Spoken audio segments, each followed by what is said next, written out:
We are Blackboard. We are Minnesota.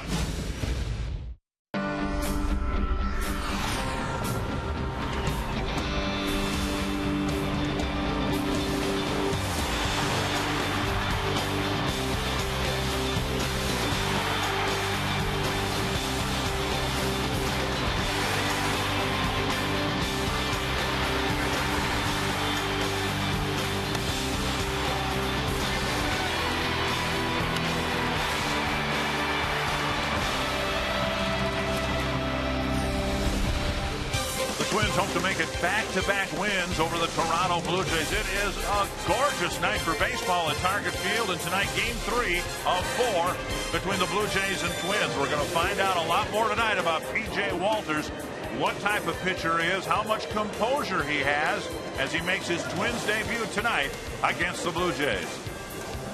And man, is the weather gorgeous on this fishing opener. Dick Bramer, Bert Blyleven, very happy to be bringing you Twins baseball here tonight. All right, P.J. Walters is going to try to do something along the lines of what Scott Diamond did earlier in this homestand. Boy, wouldn't it be nice if he was able to do that 7 shutout innings for Scott Diamond? But for P.J. Walters, yeah, you're going to be nervous. You know, you're going into a start, just his 5th major league start. But this is a guy that has 117 minor league starts.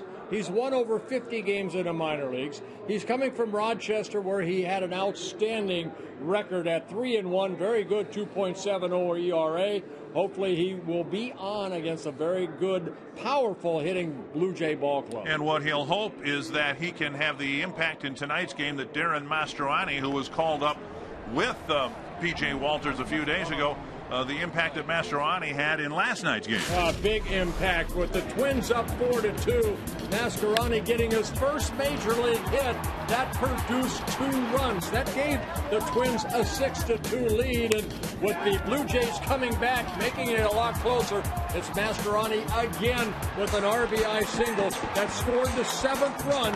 And the Twins beat the Jays by 1. And so the Twins will hope to win back-to-back games against a very powerful Toronto Blue Jay team. When we come back, we'll have the game, and we'll talk a little bit about the big event today, too, the fishing opener in the state of Minnesota.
Sports North is brought to you by your local Northland Ford dealers. Visit your local Northland Ford dealer or go to northlandford.com. And by Menards. Save big money on all your home improvement needs at Menards. This year, the Governor's Fishing Opener was on Lake Waconia in the metro area. Marnie Kellner, one of the lucky ones that got to spend part of this beautiful day in the boat. I'll tell you what, we are enjoying some spectacular weather this afternoon on Lake Waconia. We don't get this kind of weather for the opener very often. Bright blue skies, hardly any wind. It's gorgeous. The 65th annual Governor's Fishing Opener kicks off the walleye season, kind of kicks off the tourism season in Minnesota as well, where people can get outside and do the things they love, like fishing, which we're doing on Lake Waconia today. I haven't caught anything yet. I feel like something's about to strike, but throughout the day today, we'll kind of take you around different parts of the lake. We'll check in with some other fishermen, show you what kind of bait we have going, and just see if we can have some luck this afternoon, the Governor's Fishing Opener. If nothing else, we're just enjoying the weather, enjoying everything Minnesota has to offer. So, Dick, we'll check in with you a little bit later. That sounds good. Hopefully P.J. Walters will pitch well for the Twins here tonight. They'll have their back-to-back wins against Toronto.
This day is widely regarded as a state holiday.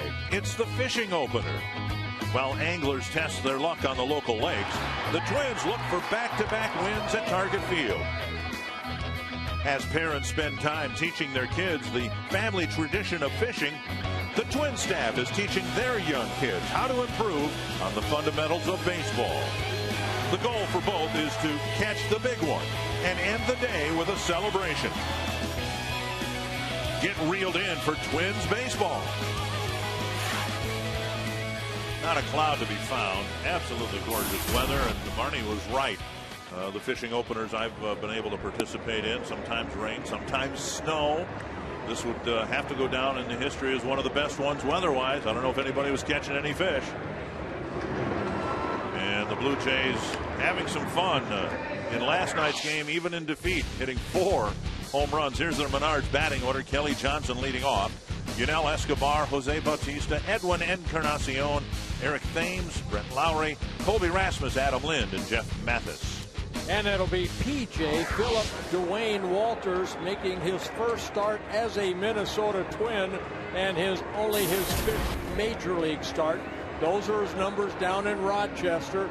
He pitched very well, and that's why he's getting this opportunity as Francisco Liriano is now in the bullpen. trying to find himself. So there's an opportunity for a young man that's made 120 minor league starts, making his 5th here at the major league level. And he delivers strike 1.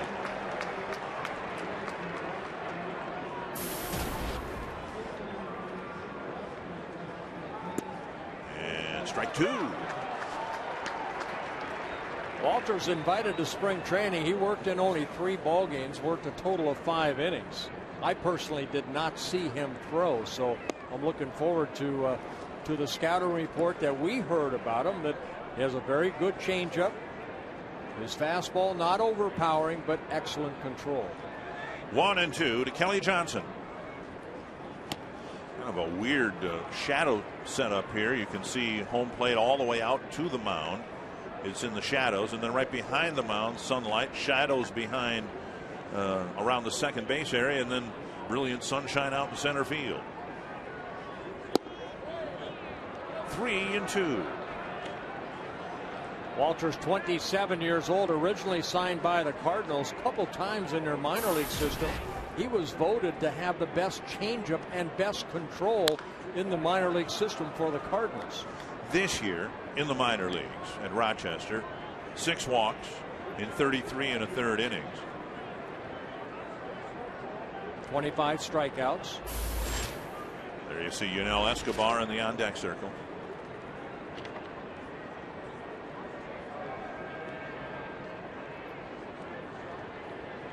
Pitched 1 inning for the Blue Jays last year.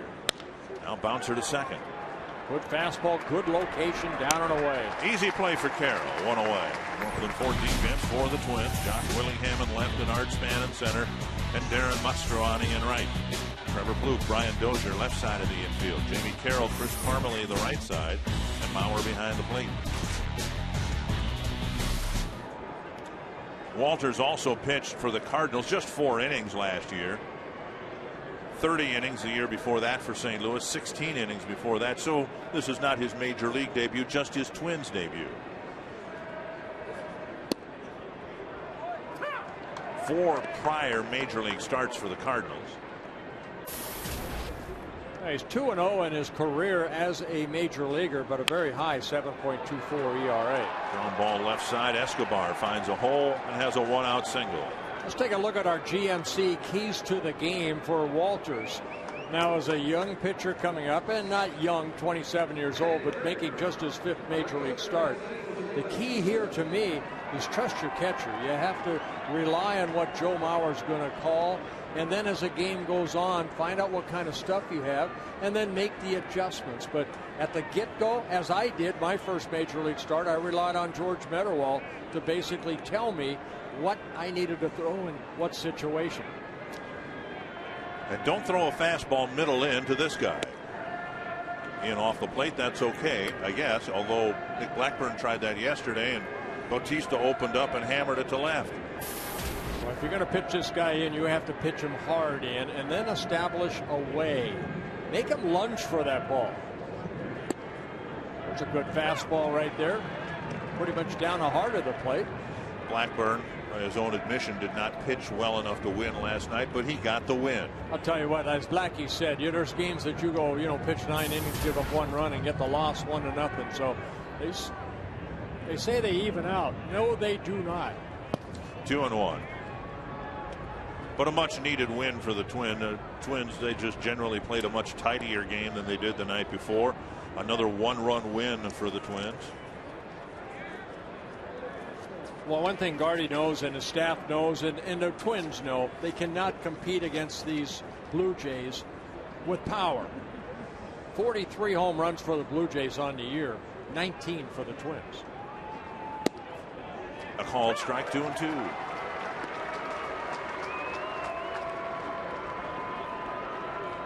I was watching Bautista take batting practice, and he was launching them up in the upper deck up there like it was nothing. Bautista, the most home runs hit here at Target Field as a visiting player. 2-2. Bouncer to third. Plouffe backhanded by Carroll. What a job by Carroll in the middle. Not only did he dig out a low throw, He made the pivot and got the double play on Bautista.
Ground.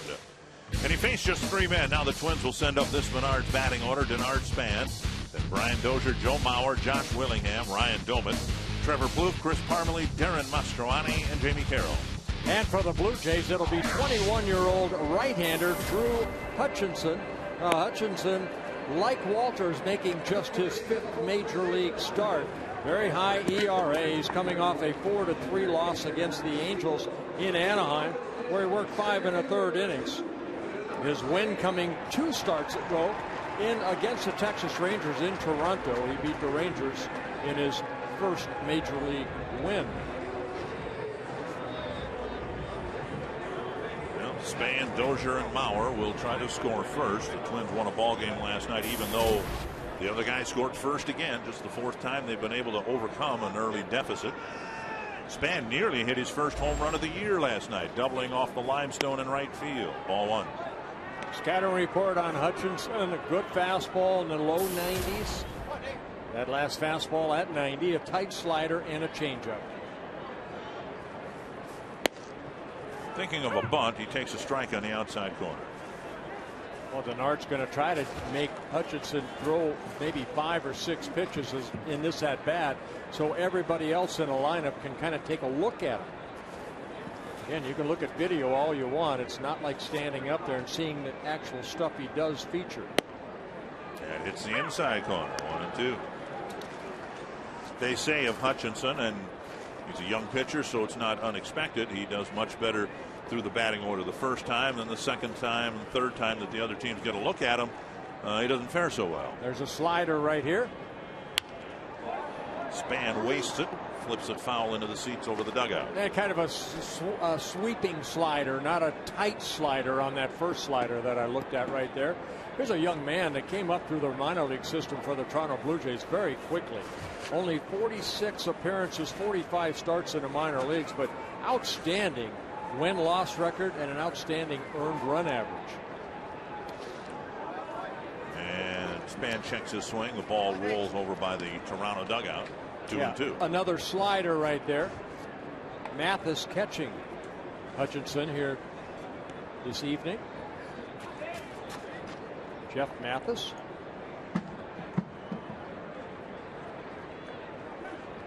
A little pinky means a 2-seamer, a sinker. Cracked his bat, a dribbler to second. Kelly Johnson over to Adam Lind, 1 away.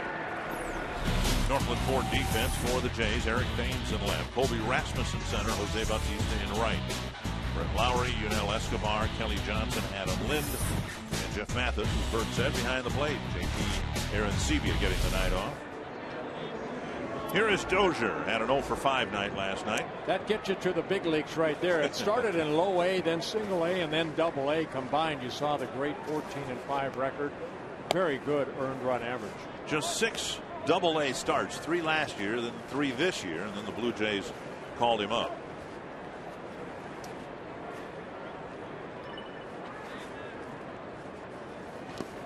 Last night, Kyle Drabek, even though he has more experience than Hutchinson, still very young, and the Blue Jays saw Drabek struggle with all manner of control issues last night. Twins took 9 walks last night, most of them attributed to Drabek. 5 of those men scored. And now it's 3-0 to Dozier. Well, Hutchinson coming into the ballgame 21 2/3 innings, only 6 walks with 17 strikeouts.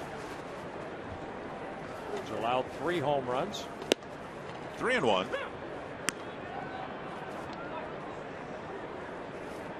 One of them was Albert Pujols' only home run of the year.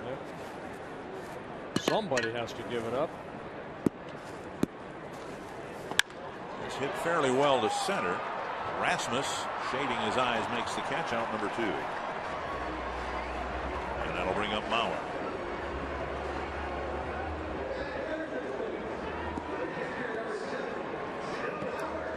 Mauer took a couple of walks last night. Was on base a lot. And there go the Blue Jays in their shift, with the shortstop Escobar lined up behind second base. And now Lowry moving toward where a shortstop normally would be. Brian Butterfield explaining to us yesterday the method behind the madness. When you really study it, though, there's no madness to it.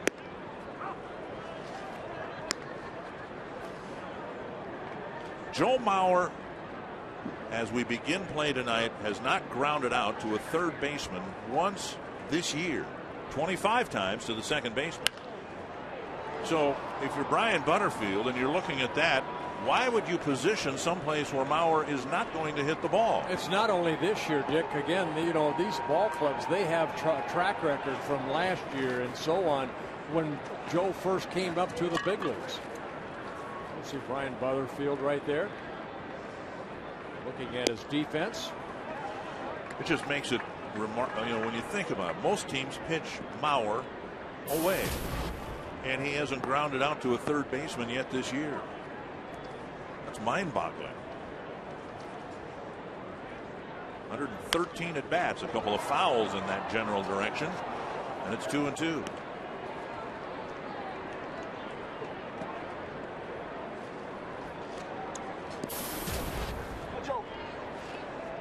And that's an odd stat too. Hitting .400 against lefties, just .229 against righties.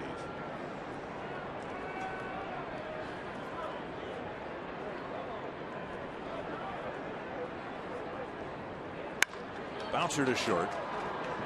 Right Escobar. where he was positioned. And Hutchinson has a 1-2-3 first inning.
who's a huge baseball fan wearing his Joe Mauer jersey here at Target Field. Justin, you're not just a casual baseball fan, you're a diehard baseball fan. How did that become? Absolutely, I'm a diehard. You know, growing up in Manitoba, it was kind of hockey in the winter and baseball in the summer. So I've been able to play a lot of baseball throughout my life, and it's a big passion of mine, which I like to follow.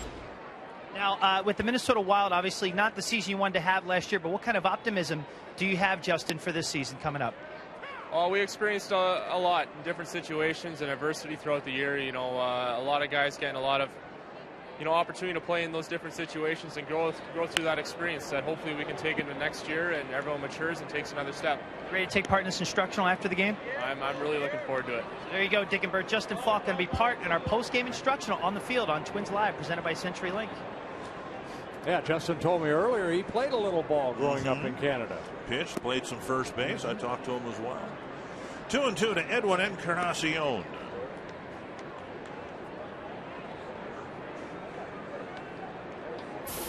Blue Jays have never hit against Walters, although they had him in their system for a while last year. Tattooed to left, hooking down the line and foul. That looked like a changeup that stayed up right there. And Encarnacion, again, this Toronto Blue Jay ball club, they like to swing that bat. And right there, got a pitch up, but lined it foul. I don't think I had enough to get out of the ballpark. But it hooks foul. 2-2. The Twins have never faced Hutchinson. The Blue Jays have never faced Walters. Dwayne Murphy, the hitting coach for the Blue Jays.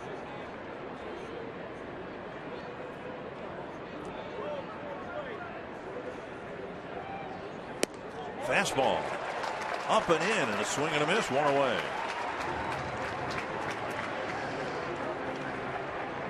Well, Walters at the major league level, making his fifth start, 21st major league appearance. In 51 innings pitched at the major league level, he has 40 strikeouts, and now make it 42.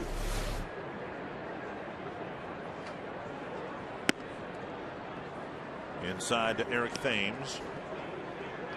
And then Brett Lowry. Yeah, Thames hit that 2-run home run to straightaway center last night. That coming off of Nick Blackburn, and chased Nick Blackburn out of the ballgame. Changeup floats outside, 2-0. If Drew Hutchinson has been on the fast track to the major leagues, B.J. Walters has been on the slow track. Quite a contrast with a lot of years, a lot of innings pitched in the minor leagues. And the proverbial cup of coffee with major league clubs since 2009. Pulled to the right side and foul. So the danger is, I would imagine, if you're a P.J. Walters, you don't want to get lost in the shuffle. You want to break through and get to the major leagues and stay, and not be passed up by the likes of Drew Hutchinson, who are coming up from underneath. Just off the corner. 3-2. And how do you do that? You go out and pitch consistently. That's what Gardy wants out of him right here. Just don't walk anybody, make him swing the bat, stay aggressive on the mound. Pulled sharply on one hop to Carroll. Sometimes you need some luck too. The ball hit sharply, but Carroll right there. Well, P.J. Walters hopes he's turned a corner, and he talked about that yesterday. Throwing strikes. And in the past, I've kind of struggled sometimes to, go out and walk a few guys and get myself into trouble. And this year, I've been able to kind of avoid those big innings where I walk a few guys and then give up a big hit. The art of pitching, throwing strikes if you can. And if he can keep this Blue Jay lineup on the ground, he's gotten 5 outs so far, 4 of them ground ball outs. Here's Brett Lowry. Just missing the inside corner again, 2-0.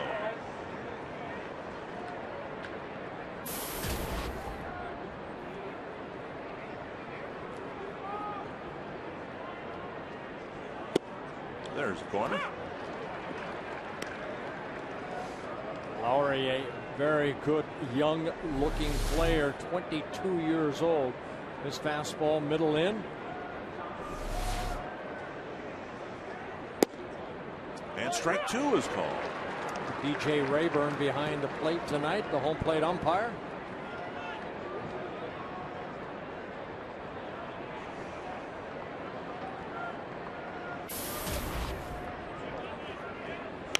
Pop straight up. Mauer coming back, but it's out of play.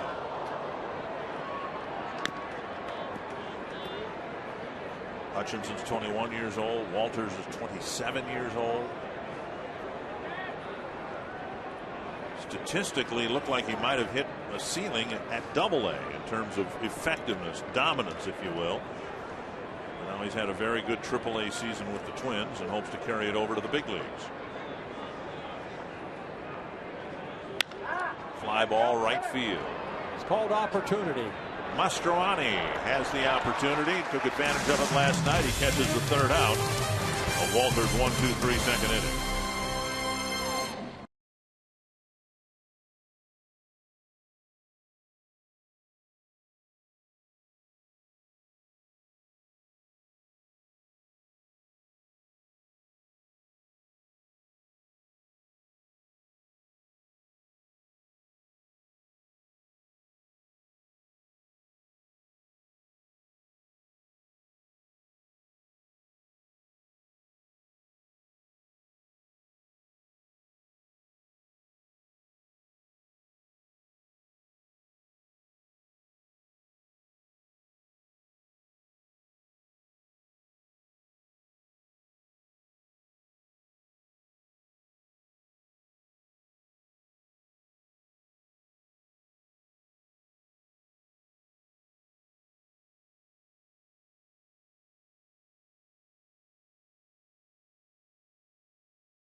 Two, 3-4, 2-3-4. A couple of shutout innings. Minimum number of batters faced. P.J. Walters leading the balloting.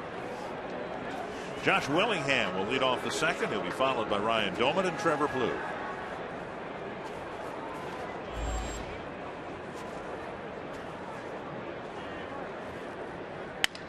Busted bat and a slow roller. The ball gets to the shortstop before the bat. Escobar throws to Lind, and Willingham quickly retired. Yeah, Willingham jumping on that first pitch, almost jamming himself right there as the barrel of the bat went out towards short. A quick out for Hutchinson, who needed 16 pitches in the first inning.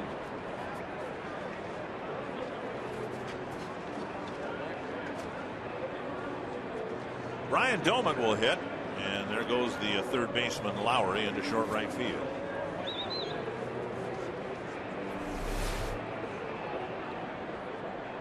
Doman a couple nights ago with this shift.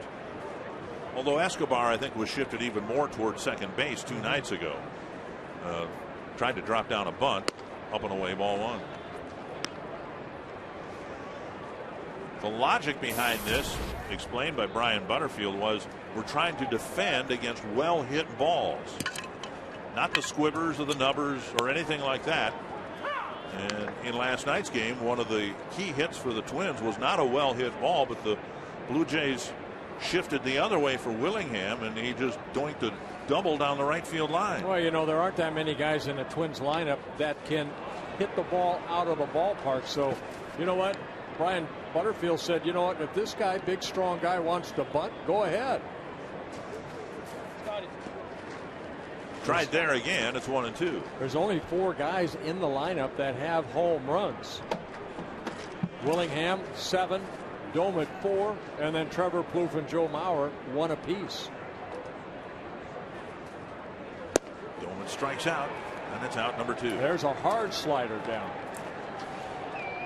Sundays on Fox Sports North. Join Tom Brokaw for Boys in the Hall, the personal stories of some of baseball's greatest legends. This week, Robin Roberts. Boys in the Hall, Sundays presented by Subway Restaurants, where winners eat. Very nice man, Robin Roberts. 2-2, or 2 outs rather, and Trevor Plouffe hitting for the Twins. Fastball, strike 1.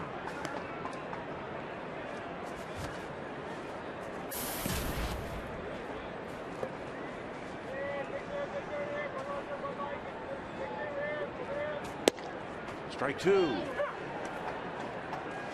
Plouffe takes a couple of fastballs. He had a particularly difficult time with Drabek's curveball last night.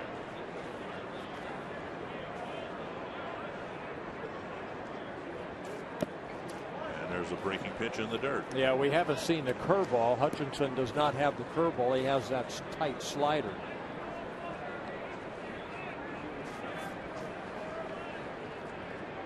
Mathis putting down signs.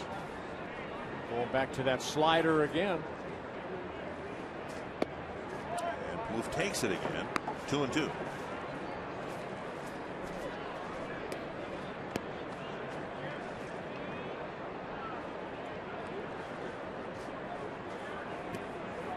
Fastball away. Oh my. Call third strike. And Plouffe with some words for DJ Rayburn. Pair of 1, 2, 3 innings for Drew Hutchinson.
Opener on Lake Waconia, but everybody's got a different strategy to catch that big walleye, different lures and baits. I am a little partial to this guy right here. I like the color, got a nice shine to it. The only question, though, is do the walleye like it? I guess we'll find out. It's a nice cast. Yeah, that was the Rapala Twins giveaway lure. Let's hope she catches 1 or 2. Is there a limit? Yes. What is it? For walleye, except on special lakes, 6. Okay. Northern pike, it's usually 3. You never have been much of a fisherman, have you? No, I haven't. My dad loved to fish, trout fish up in the high Sierras. Oh, really? But no, I never really got into it. I did a little bit when we lived on the river down in Florida, but with the boys. But the boys left, we moved and sold my boat.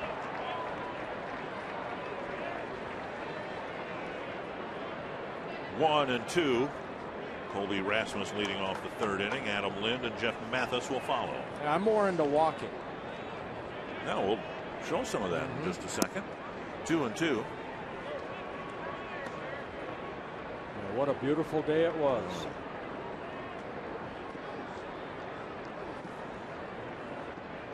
Walters gave up a hit to Escobar, but got a double play grounder in the next at bat. A solid single right for Rasmus, leading off the third inning.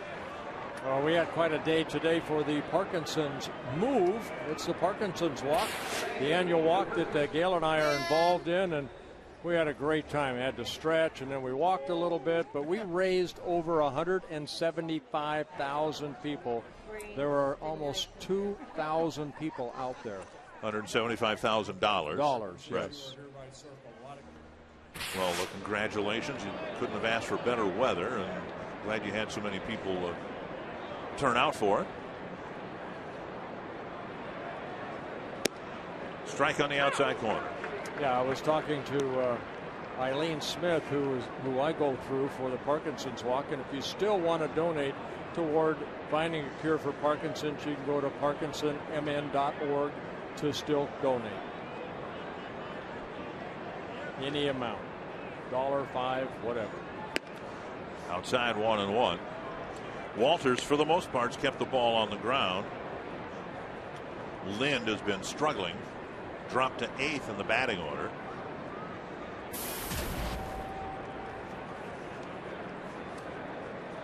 Yeah, you see 0 for 6 so far in the series.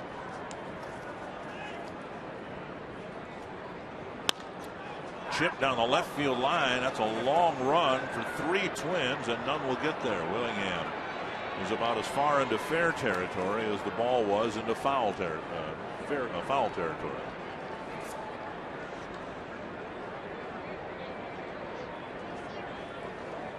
Blue Jays have grounded into 36 double plays on the season.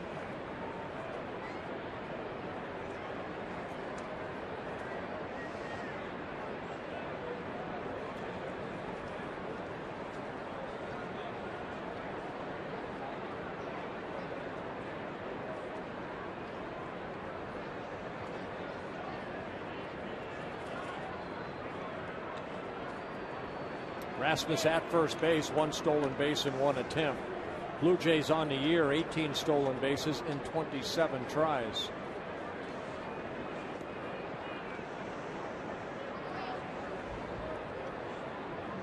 One and 2 to Lind. And another foul into the seats. Blue Jays feel that their lineup hasn't clicked yet, and that eventually Lind and even Bautista will pick it up. Yeah, Blue Jays come into the ball game 18 wins, 15 losses, 3 games behind the Eastern Division leaders, Baltimore Orioles. Good changeup there. Second strikeout for P.J. Walters. Well, fastball, then you pull the string, and Lind, great location on that changeup. Lind way out front. You can ask a question online at carsoup.com/baseball. Stephanie Wilson of Duluth wondering, Bert, did you feel pressure when you made your first start with a new team? Yeah, I think, we had P.J. Walters asked that before the game, and he said, he gets nervous before any game, and I was the same way. When you get traded, you want to make a good impression right off the get-go, so yeah, you're very nervous, probably more nervous than maybe other starts, but every start you're nervous. If you're not nervous, that means you're not prepared or you're not ready. It's kind of like going to school for the first day. I mean, when school starts, you're nervous. You don't know who your teachers are. You don't know your friends. I was never nervous. You were never nervous in school? Never nervous in school. I was always nervous in school. Yeah. Thought I'd have to go to the principal's office again. Runner goes, and the pitch popped up to short right field. Mastroianni coming in. That's out number 2. Of course, I was nervous at school. I know exactly what you mean, but here, for you had a first start after your debut with the Rangers and the Indians and the Pirates, then back with the Twins again, and then back over with the Angels. Yeah, I had a lot of chances to be nervous, but over almost 700 starts. Yeah, you're going to be nervous, and once you get through that, the first you know, you go down to the bullpen, you warm up for 15 minutes, you come back out, and now you're going to face your first hitter. Once you get through that first inning, then the nerves kind of calm down a little bit, and hopefully you can find what kind of stuff you have that day and hopefully go deep into the ballgame.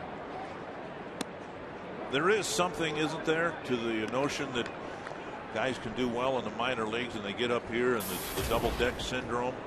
And I think in retrospect, we look back, that might have been part of the problem for Liam Hendricks, who in spring training had great command, threw the ball exactly where he wanted to all during the month of March and never did it at all once he got to the big league. Yeah, you know what? It's just a matter of confidence and trusting your stuff. I think up here, sometimes you may think that you have to change your repertoire as far as how you get guys out. Where you've had success in the minor leagues, you have to carry it right into the big leagues. You think you have to be so fine. Well, guess what? A major league hitter gets themselves out 7 out of 10 times. So just make your pitches. At this point, you've got a seasoned veteran, minor league veteran like Walters, who pretty much knows what he's got. He is what he is. There isn't a whole lot he's going to be able to do. He's not going to add 3 more miles per hour to his fastball. His breaking stuff isn't suddenly going to have more snap to it than it has. On the other hand, you got Hutchinson, who's maybe still trying to discover what type of pitcher he is. See if they can get 2 here. Well, they only need one, don't they? That's $1.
On Fox Sports North is brought to you by Sanford Orthopedics and Sports Medicine, for the everyday competitor in all of us. By CenturyLink, a different kind of communications company. CenturyLink, your link to what's next. And by Grand Casino, the best stories start here. Beautiful day for fishing, baseball, any outdoor activity. And so far so good for P.J. Walters. He's faced 10 men through 3 scoreless innings. And now Chris Parmelee will lead off the Twins' third. Ball 1, Parmelee, Mastroianni, and Carroll face Drew Hutchinson in the 3rd inning.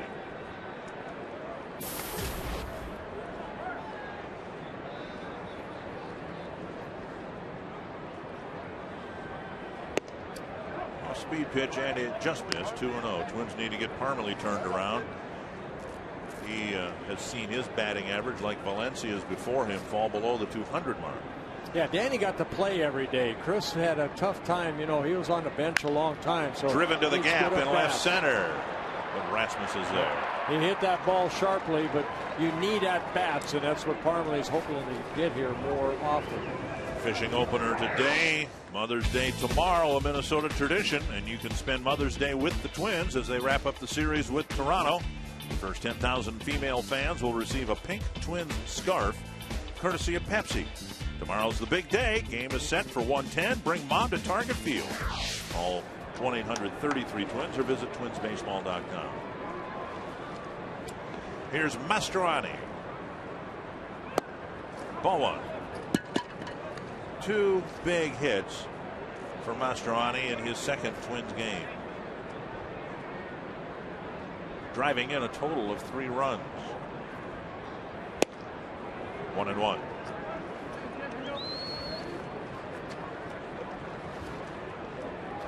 Mastroianni, 26 years old, signed by the Blue Jays back in 2007. 2-1. Born in New York. Went to the University of Southern Indiana. And drafted by the Blue Jays.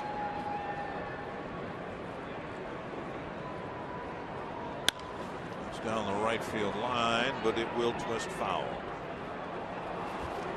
2-2.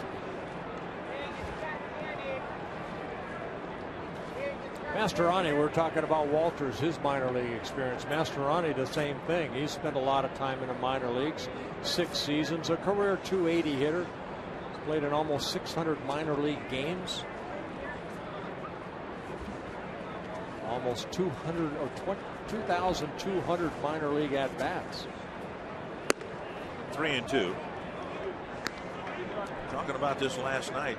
The Twins are trying to find the right combination. There are 8 players who are on the roster now who weren't with the team at the start of the year or have had their jobs changed significantly.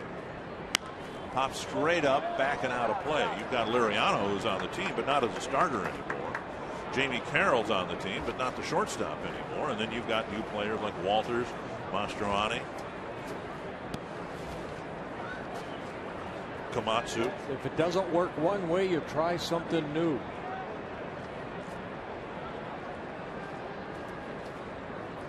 Full count. Mastroianni hangs tough. We showed you earlier Ron Gardenhire on the bench sitting to his right. Rick Anderson back. Son graduating last night.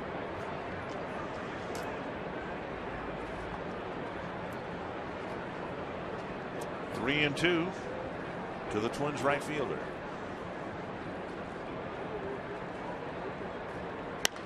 And another foul.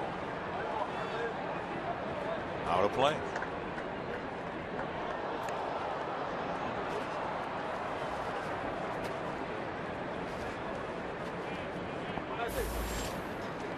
Still excited to see him get a base hit, get on first base, and then utilize that speed that he has. 214 minor league stolen bases. 1 year stole 70. And he works out a walk. There you go. Yep. 3 2-strike fouls, kept things moving along, kept the at bat going, and ends up going to first base. First walk for either starter. That'll bring up Carroll.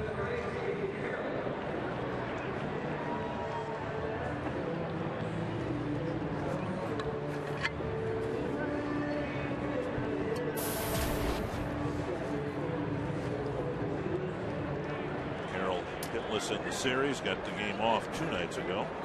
I hear not only a stolen base attempt, maybe a little hit and run for Garden somewhere near this at bat. Strike one. And as you look at guys like Mastroianni, who've been around for a while, and you wonder, well, they either can play up here or they can't. Then you see somebody like Jamie Carroll, who had the same similar background as Mastroianni, a lot of minor league games, and then finally got his chance in the big leagues, and he has been a very steady player for a long time. There goes Mastroianni, and the pitch dumped down the right field line. Bautista makes the catch, and they'll get an easy double play with Mastroianni going into a head-first dive at second. Don't know if he was decoyed or not, but Jamie Carroll flies out into a double play.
Night crawlers. Why is that?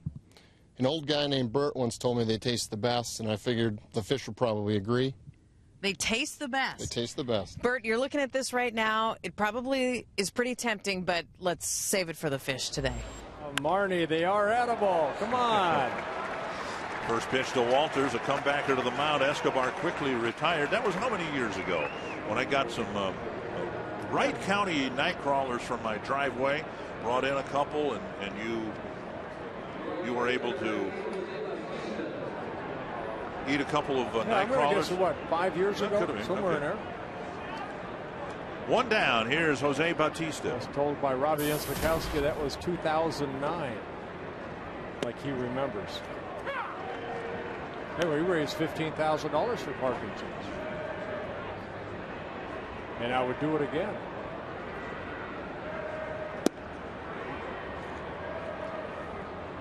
One and one.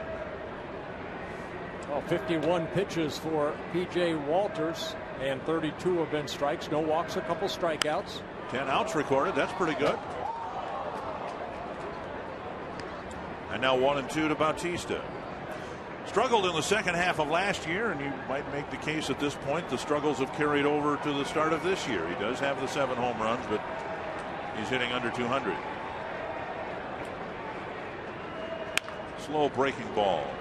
Rolled to Plouffe. 2 down. Dwayne Murphy had some power in his days, primarily with the Oakland A's, and he talked about the Blue Jays' hitting approach.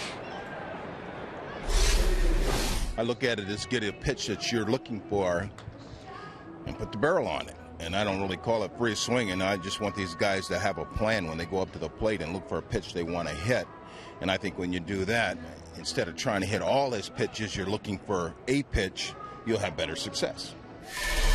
Well, that makes sense right there. Bautista right there, he got himself out on a high breaking ball. Probably not the pitch that, he's looking for. He's looking for a fastball that he can drive somewhere. That's why I think Bautista's a little upset. Now, Encarnacion twice has hit a ball a long ways down the left field line foul because it wasn't a fastball. It was an off-speed pitch in each case. And it literally is just a long strike. Yeah, the first one a changeup, that one a breaking ball. And now another one, a swing and a miss, and a very quick 1-2-3 fourth inning for P.J. Walters.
In the cage off a tee today.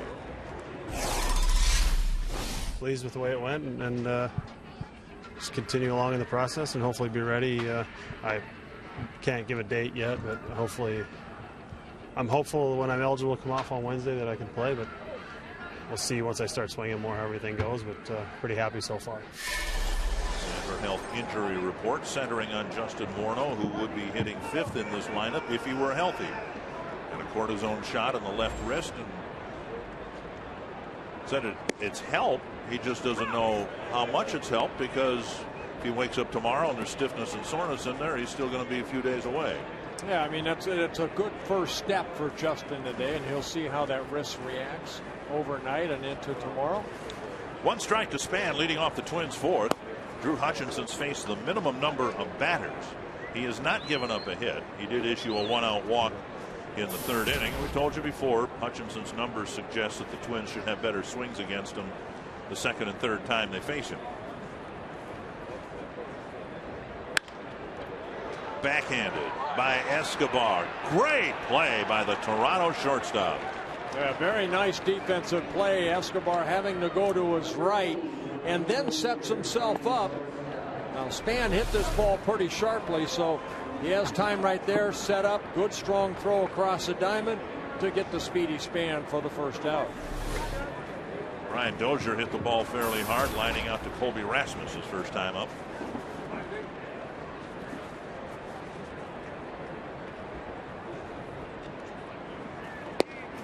Strike call.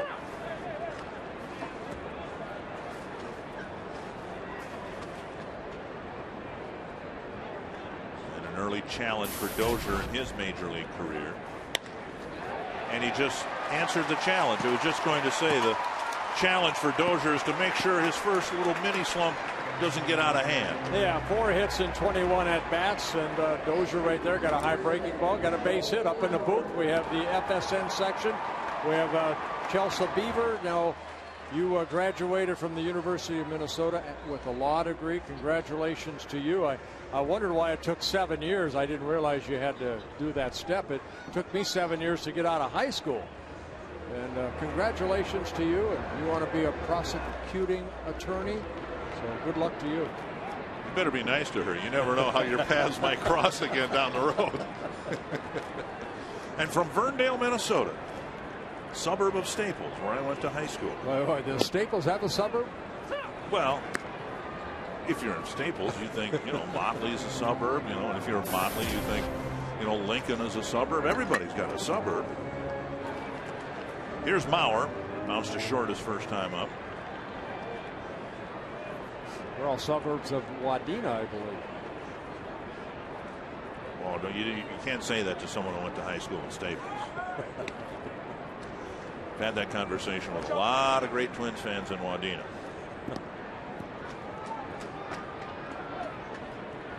Twins trying to put together an inning here, score the 1st run of the game. Yeah, they just got their 1st hit from Brian Dozier.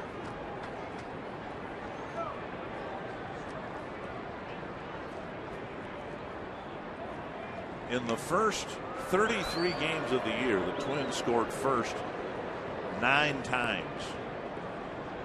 And so many times it was early runs, very early runs, that the Twins pitching staff allowed. Twins hoping to score first here in tonight's game. Willingham hoping for a chance with men in scoring position. 1 strike to Mauer. And Mathis with a snap throw.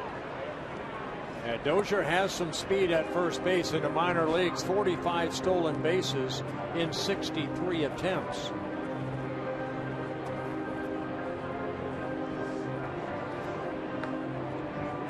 Jerry White, the first base coach, helping him there at first base. Steve Little over at 3rd for the Twins. At the knees, 1 and 2. And Mauer doesn't agree. DJ Rayburn saying that this pitch, as we look at box tracks, brought to you by Window Concepts of Minnesota. So 1 and 2.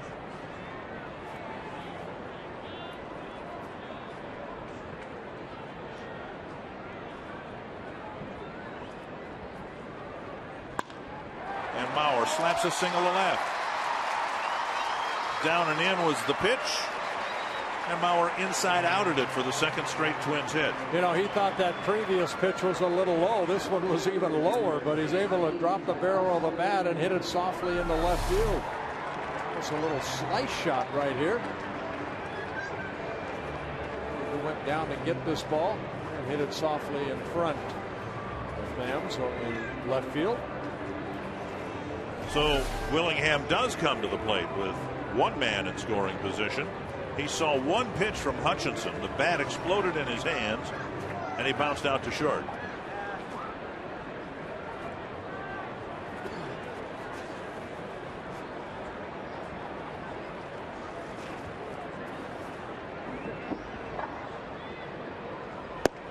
Ball one.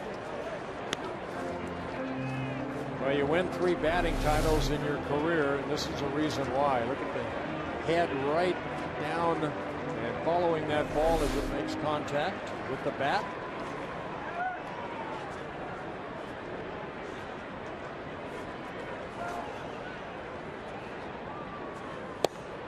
That clipped the corner, 1-1.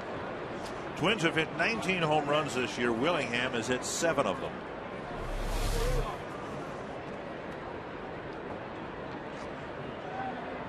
Pitcher's pitch.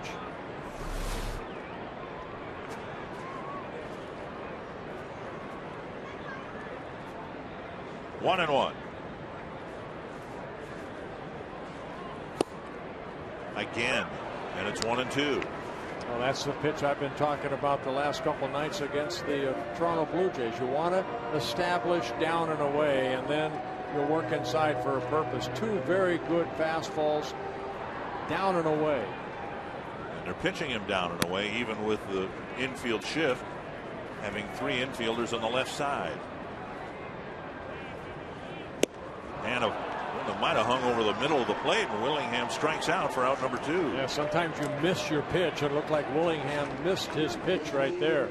The 3rd strikeout for Hutchinson. See where the 3 previous pitches were, and that one right down the middle. Good thing Willingham is a left fielder. If he was a designated hitter, he'd be thinking about that swing and a miss till his next at bat. That was one I think he could have handled. Here's Doman. Doman got a big hit for the Twins in his first at bat last night, and has a chance to drive in the first run with a hit here. Dick, again, that's why I said, you know, I mean, a good hitter at the major league level gets a hit 3 out of 10 times. They're considered a superstar.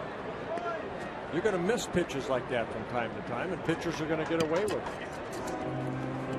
Hutchinson hit the outside corner for strike 1.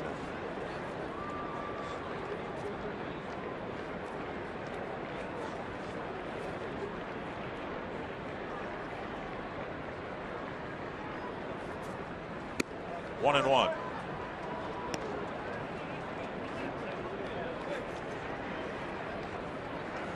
Hutchinson, 21 years old, signed by the Blue Jays in 2009 out of Lakewood High School in Lakewood, Florida. He was the 15th round pick.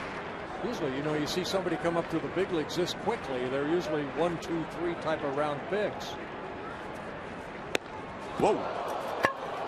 Swing and a miss, and the bat comes out of Doman's hand. 1-2. Fooled on the off-speed pitch.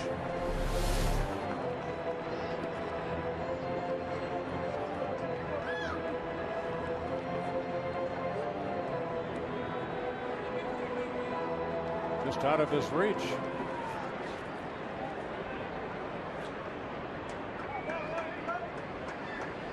Twins need a 2-out hit here from Doman to get the first run of the game.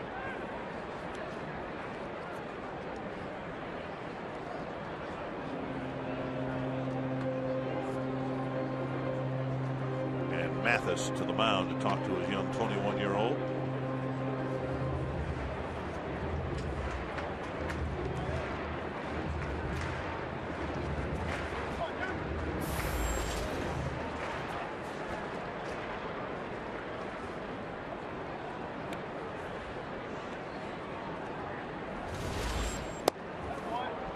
Inside 2-2. Boy, that pitch right there, I think, is just show me inside, just to let Domet know we're not going to stay away. If you miss inside. Exactly what he did. Now will they go back outside again? Don't want to run at 3-2.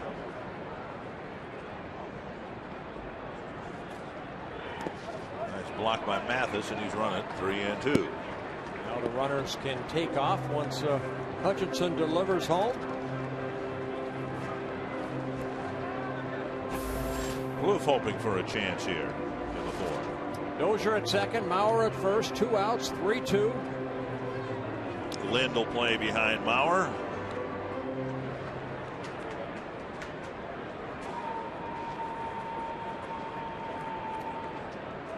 Full count to Ryan Domet. And it's ball 4. They're loaded up now for Plouffe. Second walk issued by Hutchinson. The search is on. Do you have what it takes to join Jenny as the next Fox Sports North girl? To apply or look at over 50 contenders, log on to foxsportsnorth.com.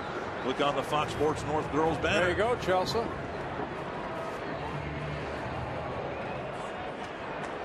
Could be the next Fox North girl.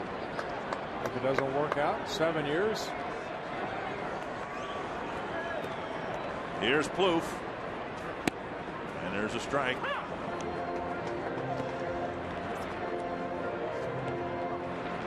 Plouffe caught looking his first time up. Took a couple of fastballs and then ended up taking another breaking pitch for strike 3.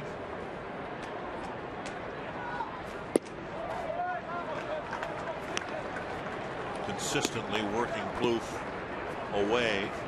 They don't want to make a mistake on the inner half of the plate here with the bases loaded. Yeah, fastballs away and then the breaking ball away.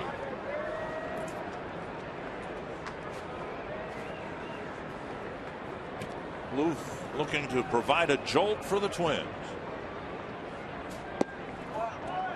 2-1. Last night, Chris Parmalee got an RBI by getting a bases loaded walk off of Kyle Drabeck.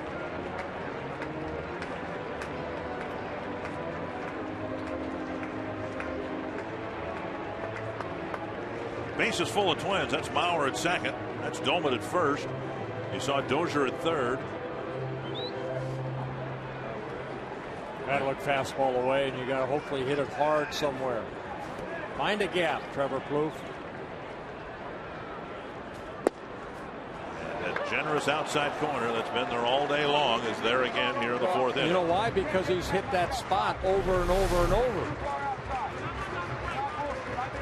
Basically any pitch that's between the batter's boxes. Oh no, that's a good pitch. Our Fox track said that. Well, Walter's hearing about it from Ron Gardenhire.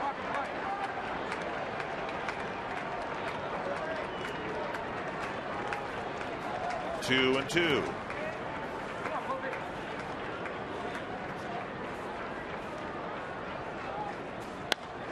Fastball chipped foul.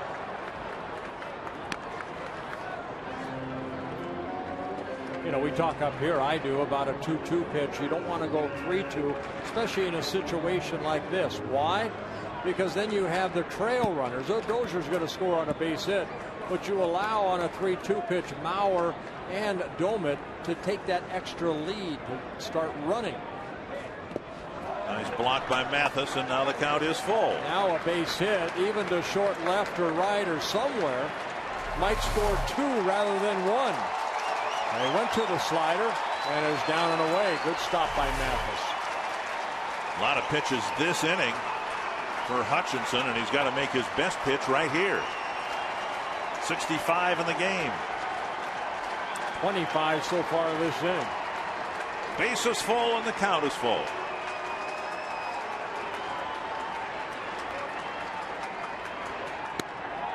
Another bases loaded walk. Last night it was Parmalee. Tonight it's Plouffe, and it's 1-0 Twins. So a pair of 1-out singles and now a pair of 2-out walks. And Bruce Walton, the pitching coach, out to talk to his young right-hander. You know, I'm listening to you, but Drew Hutchinson's not. You said don't go to 3-2, and he went to 3-2 each time. A quick trip to the mound by the pitching coach. We're talking about the second time through the order, the struggles that Hutchinson's had. And remember, this inning started with Span hitting a low skidding ground ball that Escobar made a really good play on for the first out. And a pair of singles, a pair of walks, and now Parmalee, who hit the ball hard his first time up against Hutchinson, has a chance to provide an awfully big hit. Yeah, Plouffe getting the RBI, his third of the year. Let's take a 1-0 lead.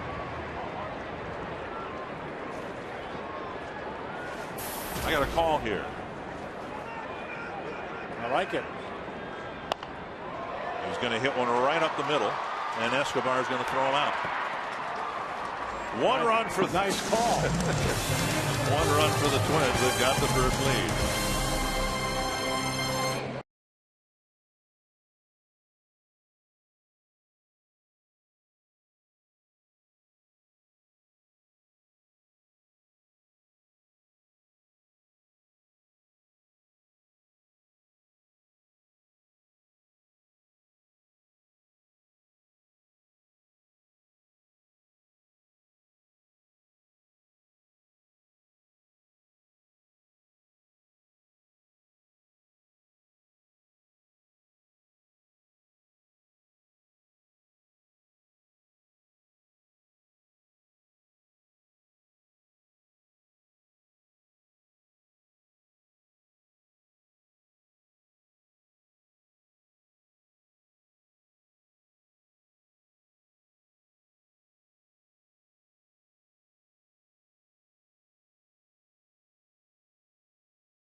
We're off the boat, we're on the docks, and we got one.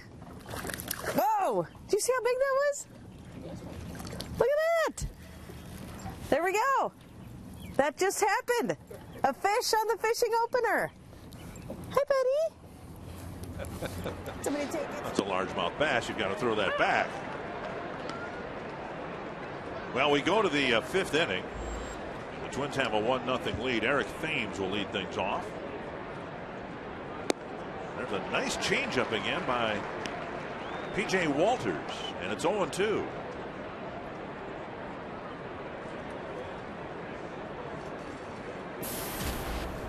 Walters had some very quick innings too, and that's the great thing. Great changeup right there. Walters picks up his 4th strikeout. It sure looks as if P.J. Walters was paying attention in the first 2 games of the series, and he saw the Blue Jays sitting on dead red. He's throwing a lot of those nasty changeups. Well, look at the sink on that changeup right there. So he struck out Encarnacion in the 4th to end that inning, and starts the 5th. And there's strike 1 to Lowry. The Blue Jays have just 2 singles, and Walters has faced 1 man over the minimum. Tapper left side. Dozier over to Parmalee. 2 quick outs. AT&T trivia. Garth Orge is the answer. No, wait a minute. Who's the Blue Jays all-time home run leader? It's not Garth Orge. He was a great player for him, but he wasn't that much of a home run hitter. Well, you would think, Carlos Delgado. I would think Fred McGriff would be a candidate. There's Colby Rasmus, and he takes strike 1. Oh, change up right there for strike 1.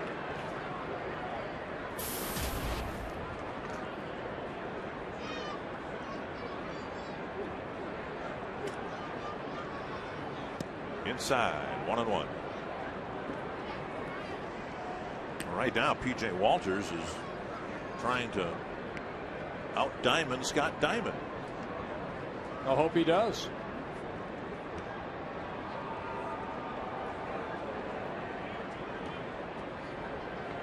Two and one.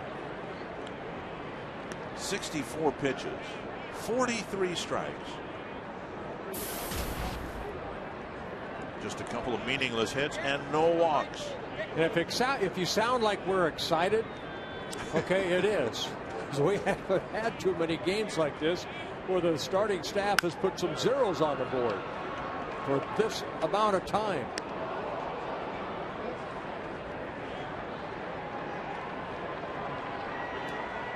And Rick Anderson has worked with Walters in spring training, but then you send him off on his minor league assignment, and then they reappear.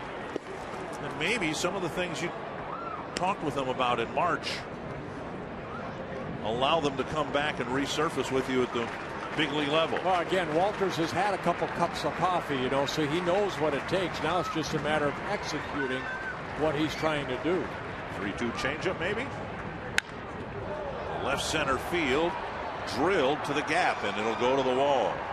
Rasmus with the first extra base hit, and it comes with 2 outs in the 5th. Yeah, Rasmus getting now 2 of the 3 hits off of Walters. He just left that changeup up right there. Good piece of hitting by Rasmus, not trying to pull that ball, just went with it. See the height of that ball, about thigh high. And then Rasmus just taking it the other way. Span chasing it down. And Rasmus with his 5th double of the year gets in the scoring position with 2 outs. Now Adam Lind went down swinging in the 3rd.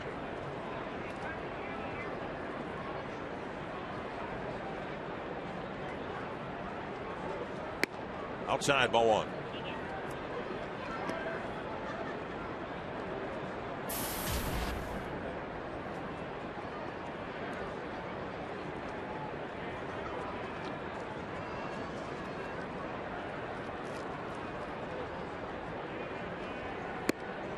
And now up and away, 2-0.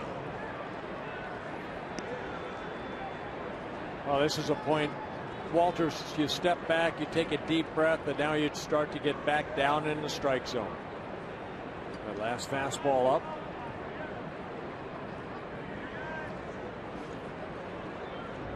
I think so many people talk about coming to the big leagues, how quick it is, and how things happen so quickly. And sometimes you have to try to slow it down. Ryan Dozier talked about that after his call up. He says he was told you just got to try to slow things down. It's hard. It's a pretty big pitch right there for Walters, a 2-0 pitch for strike 1. That's a base hit to center. Span charges. Rasmus around 3rd.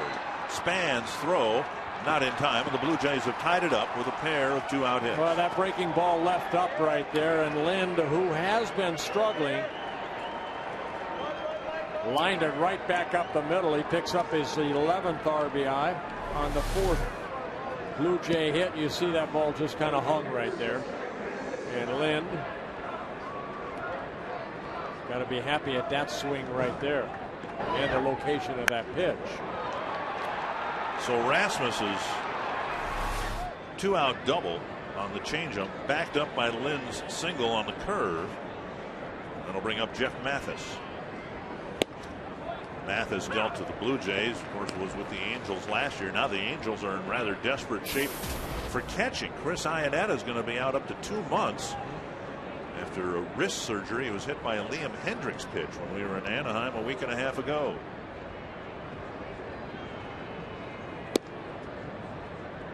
Hank Conger, who would be called up to back up any injury situation with the major league club, is on the disabled list himself. Angels really in a tough spot behind the plate. 1-1 to Mathis. Hit a fly ball to Mastroianni in his first at bat in the 3rd inning. Swing and a miss. 1-2.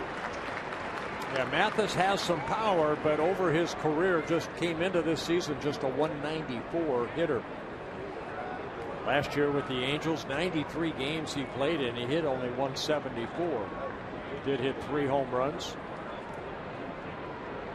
He has 2 already this year for the Blue Jays. Just missed the inside corner. Very close. Watch Joe hold it to second. Bit inside. Right under the mask of the umpire. Should have gotten a good look at that one. 2-2.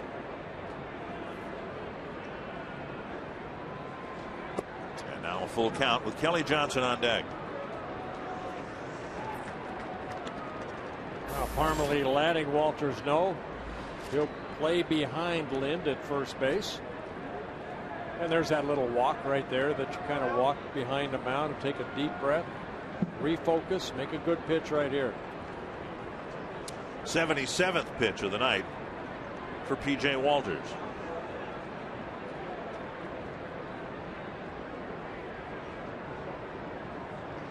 There goes, and a called third strike. Right down the heart of the plate. And Mathis took it all the way. Blue Jays tied up on a pair of 2-out hits.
The Minnesota State Lottery winner circle, where I'm holding $100 here in Minnesota State Lottery tickets for Meg from St. Louis Park. Now, Dickenberg, check this out. She's got a bachelorette party. 25 girls here hanging out in left field, having a good time.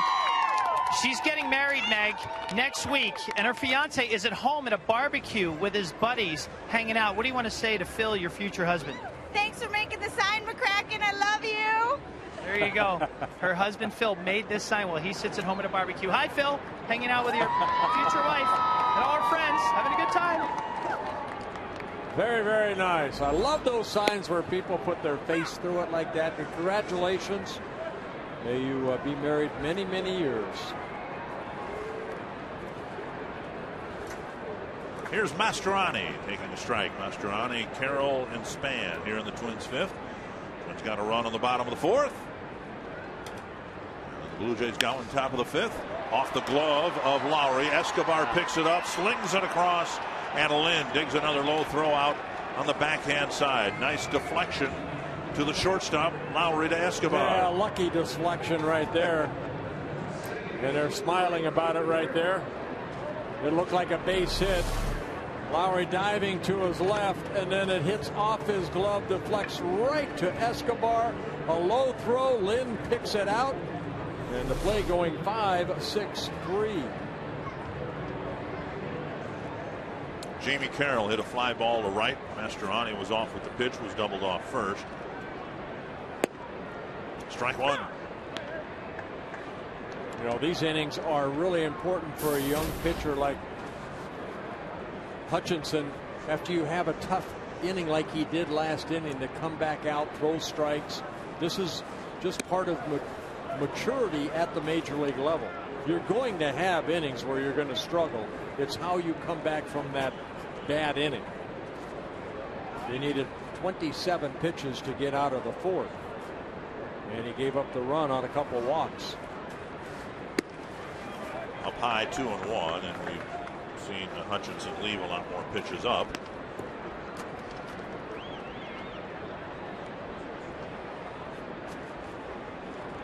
P.J. Walters hoping that he can get a second lead before he throws his first pitch of the 6th inning. Hold to third.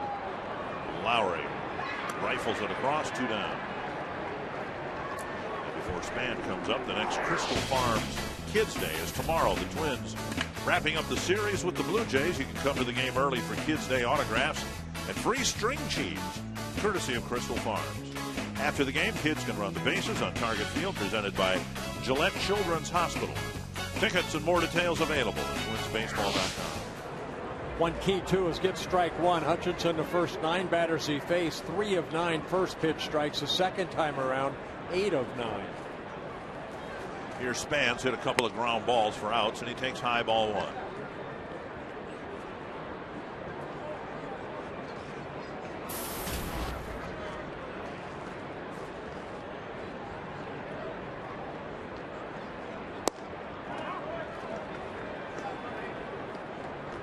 Watch Span, you know that he's capable when healthy of being a 300 hitter, and that's kind of been the case this year. Every time he dips below 300, as he is now 299, he seems to respond with a hit. Left field, and Thames is there for the catch. So Spans hit a couple of balls hard, but Hutchinson gets through the 5th inning of 9 pitches.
We are talking temperatures around 69 degrees for first pitch. Winds will be out of the west-southwest between 7 to 14 miles per hour. Kelly Johnson will lead off the 6th. Weather beautiful tonight. Crisply played ball game. A pitcher's duel, 1-1 the score. And Johnson takes strike 1. Johnson saw his batting average drop 62 points last year. Sitting right now at 252. Walters has retired him on 2 ground balls to Jamie Carroll. 1-1.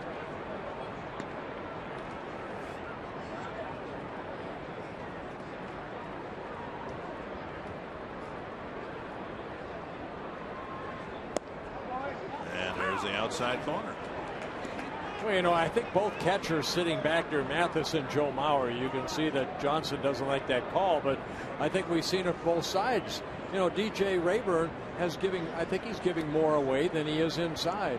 And that's that's finding out what that catcher or the umpire will give you. And sometimes, you know, when you get that call, all of a sudden you go a little bit further outside, and you can see Johnson right there, more of a defensive swing, because you know what? I don't know if he's going to call that a strike or not, 2 or 3 inches off the plate. That's the game within the game. Now they're going to try to go inside. Driven to right, and he didn't get it in far enough.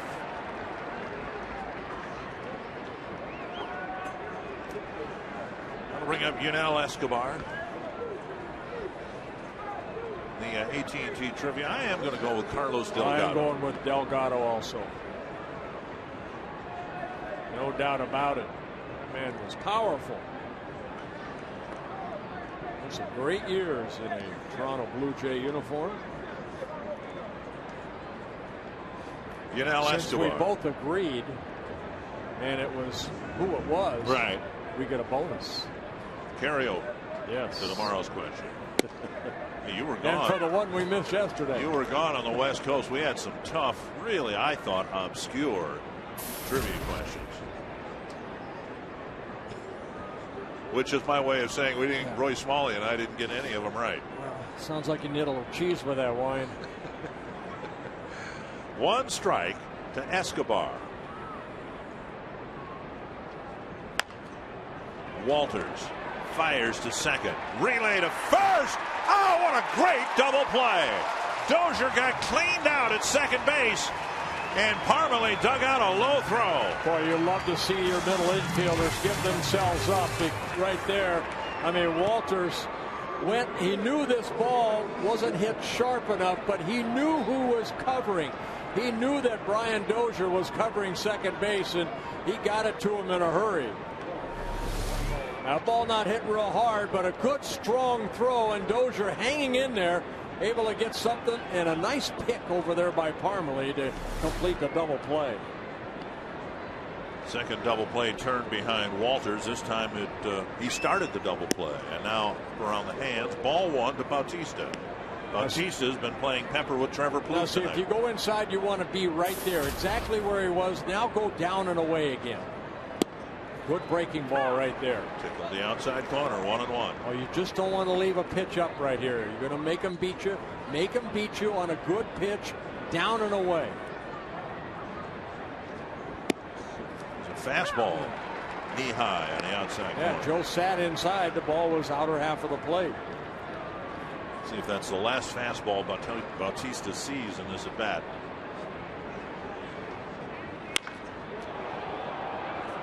A fastball.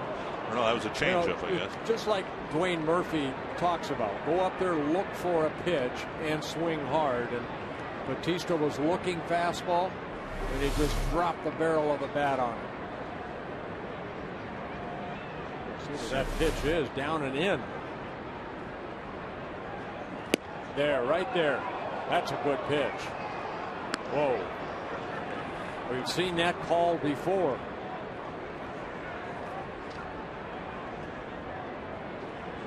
Two and 2 to Bautista.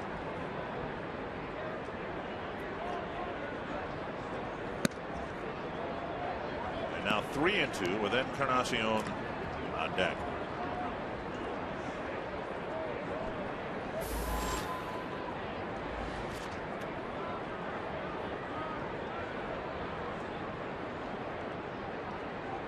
Don't make a mistake inside to this guy.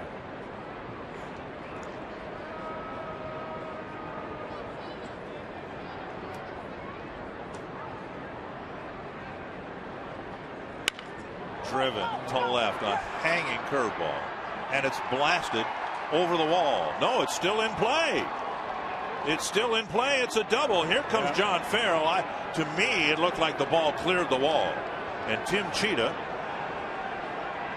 and the other umpires will discuss it and perhaps review it on video. Well, Josh Willingham did it right. He played to Karam if it hit the wall or above the wall. And got it back in quickly.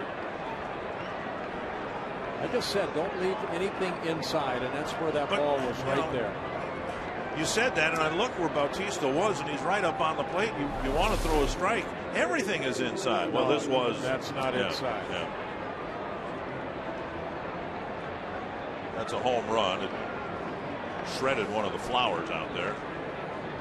And that's what the umpires will see. I'm just going to go ahead and give Bautista a home run here that'll put the Jays in front.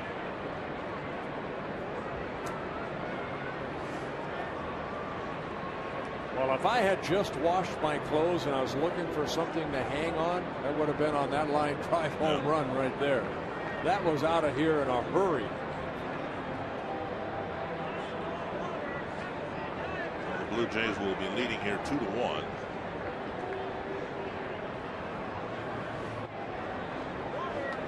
And Tim Cheetah's going to circle 2 more bases for you.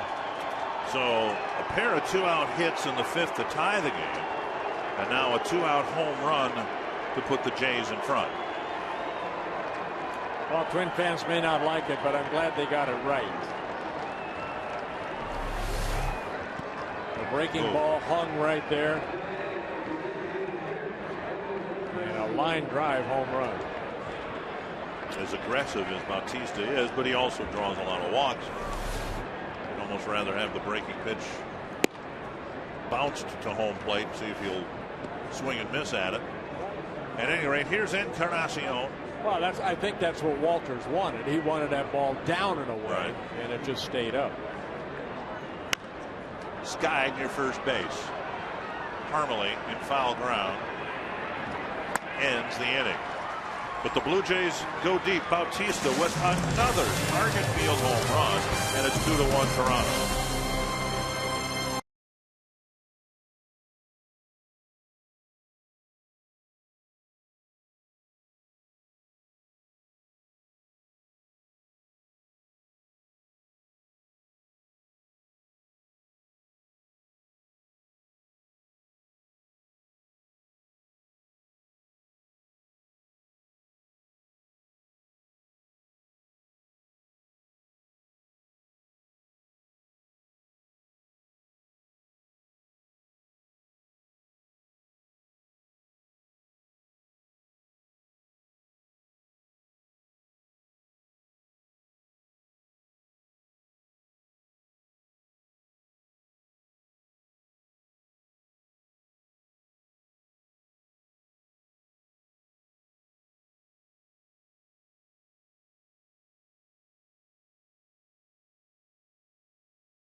Walters made some really good pitches. Good changeup right there for a strikeout.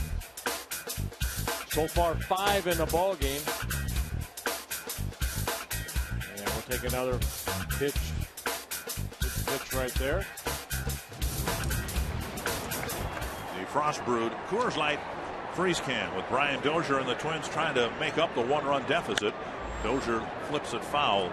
Dozier with 1 out in the 4th. Singled to left center and came in to score on a bases loaded walk to Trevor Plouffe. Twins with just 2 hits. They bunched them back to back in the 4th.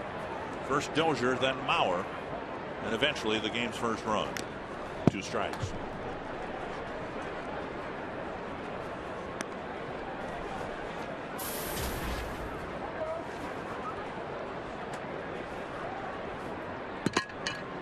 Dozier, Mauer, and Willingham here in the Twins' 6th.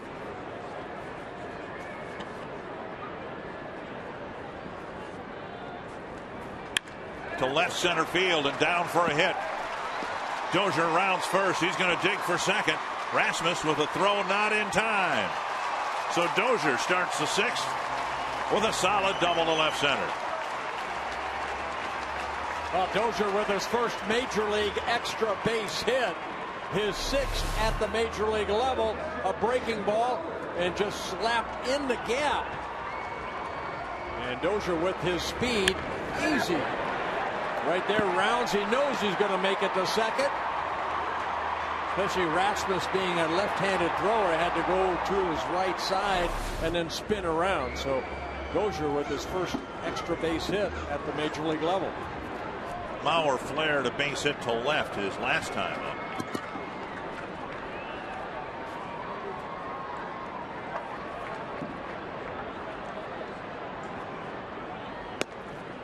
up. Up and away, ball 1.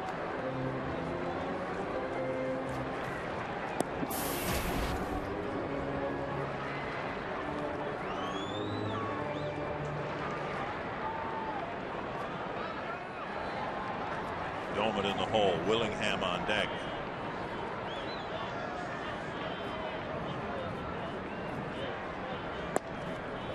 There's a strike on the outside corner. If that call has been given, why on earth wouldn't you keep pitching out there? Good question.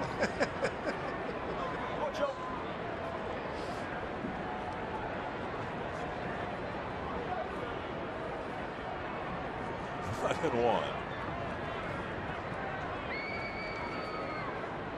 Set up out there again. And now 2-1. Well, I always talk about trying to make that home plate expand a little bit by an inch or two as you hit your spots. And to be honest with you, Hutchinson's done a good job hitting the spots, especially outer half of the plate to right-handers and left-handers.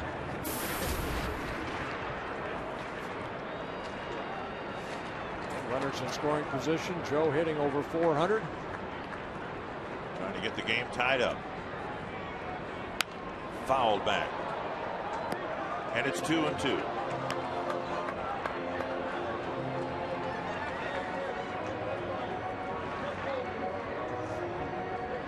Showed you that Mauer is grounded out to a second baseman 25 times this year. Jones would take that right now to get Dozier up to third base. Yeah, Joe knows what he needs to do right here.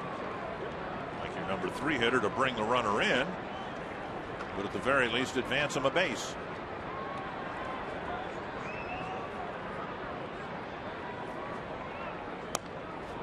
Fought off a tough pitch down and away. And he even looked at that pitch right there, even though it's down and away, looked like he tried to pull that ball.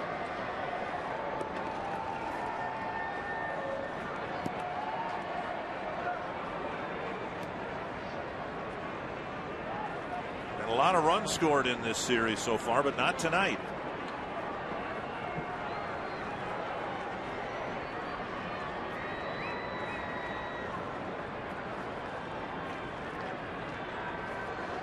Twins have faced a lot of good young pitching, starting pitching in this series. And tomorrow it won't get any younger, but it might get even tougher for the Twins with Ricky Romero. Tough left-handed pitcher. There's the ground ball to second. In this case, a productive out, sending the tying run to third base. And that'll bring Willingham to the plate. Time now for the CenturyLink high-speed pitch. Well, both starters still in the ball game. Both starters doing a good job. Hutchinson at 94. Walters clocked as high as 92.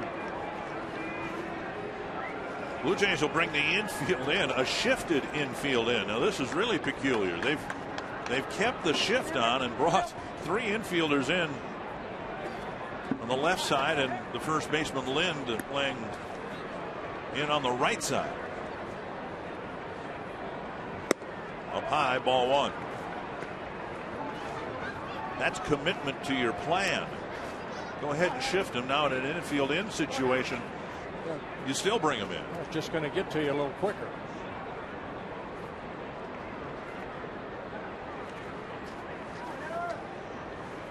Just hit it over their heads.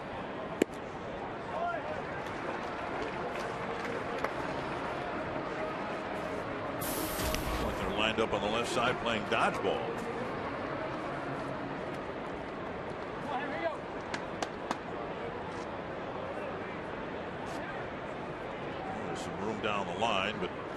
Willingham here just wants to get the ball to the outfield someplace to at least get the game tied. 2-0.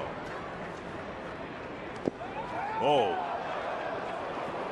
Mathis and DJ Rayburn shared that block. Yeah, great stop right there by Mathis. Watch it kind of carry him off of Mathis and then off the shin guard of Rayburn, and it doesn't go that far away. They don't look like they want to have anything to do with Willingham here, even though they have the infield in. Domit on deck. 3-0.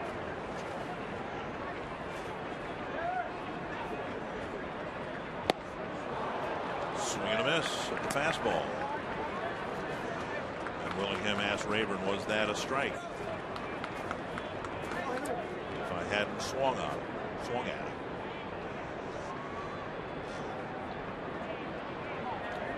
Dunsing warming up in the Twins pen. Walters looking on.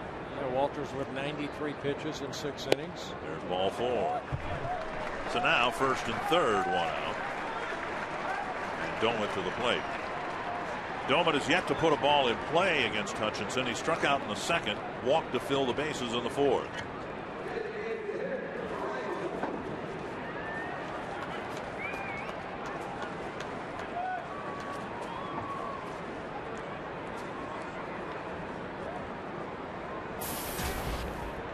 With a runner at third, Lowry, the third baseman, cannot play too far away from the third base bag. In case another one goes in the dirt, kicks off the catcher.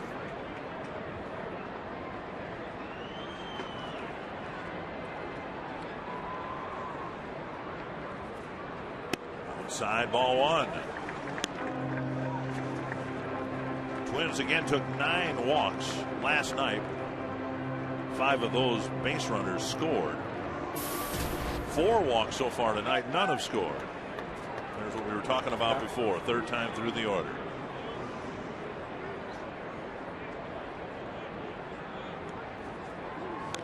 Tap foul on an off-speed pitch.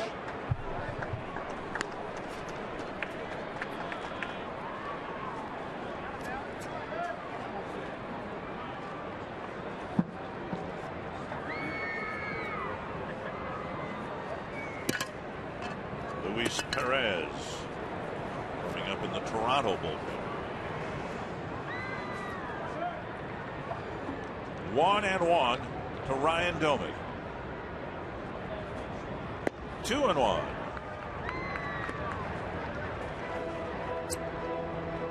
Again in the fourth inning, Domit walked to fill the bases. Blue Jays went after Trevor Plouffe, and he ended up drawing another walk to drive in the first run of the ball game.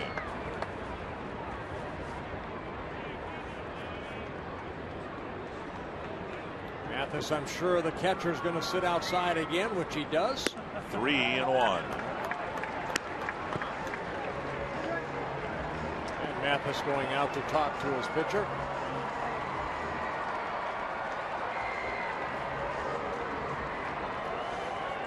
Hutchinson with 94 pitches in the ball game.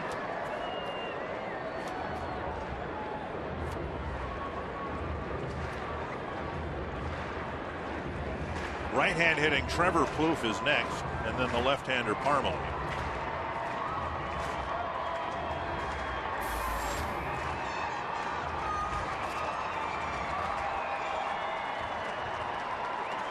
And Walters wondering if his night is done, whether he's going to be a winner, a loser, or something in between. Lifted foul, and it's a full count.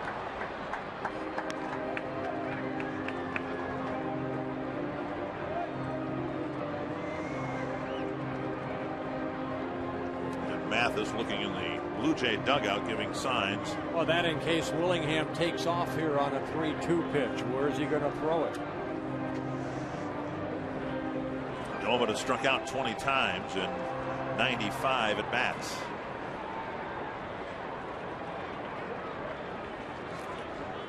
Team leader in runs batted in.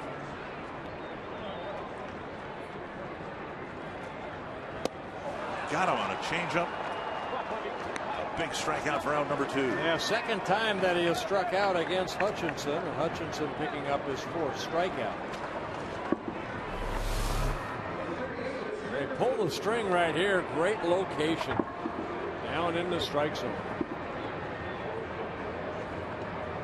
So now the Twins need a big 2-out hit from Plouffe.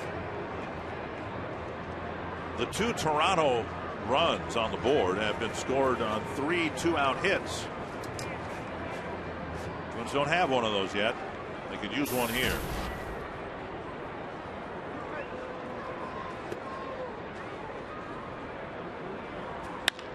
High hopper off the glove of the pitcher right to Escobar, and the Blue Jays are living right.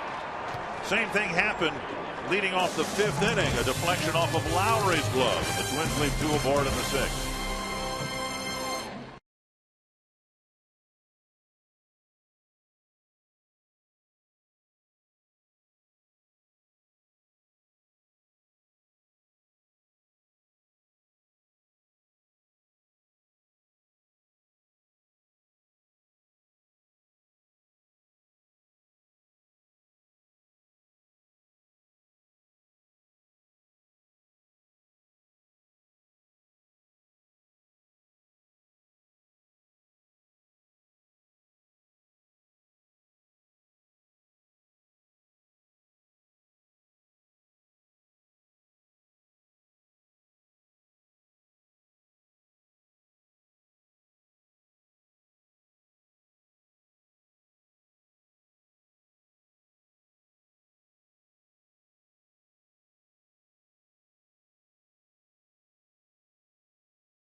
Between 2 young pitchers.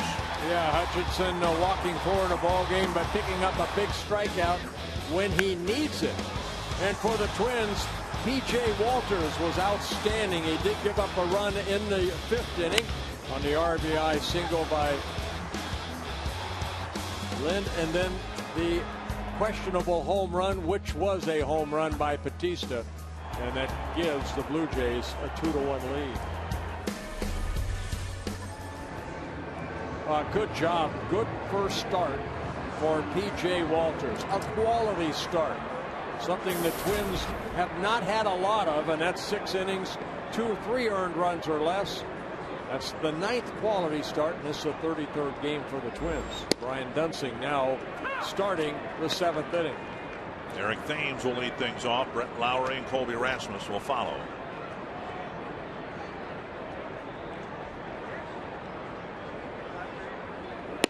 Inside, 1-1. Dunsing asked to pitch here. The other lefty in the bullpen that's been used a lot. Glenn Perkins used in back-to-back games. The Twins would like to not use him tonight. Chopper toward second. And a low hop to Carroll, but he makes the play, 1 away. Even when the game isn't on, you can still see all the plays and at-bats that matter most during Twins Squeeze Play, a 30-minute condensed version of select non-televised Twins games. Catch the action as the Twins battle the Indians Tuesday. Replay the Squeeze Play at 7 o'clock, only on Fox Sports North. Twins play a day game to wrap up the homestand, and then they head to Detroit.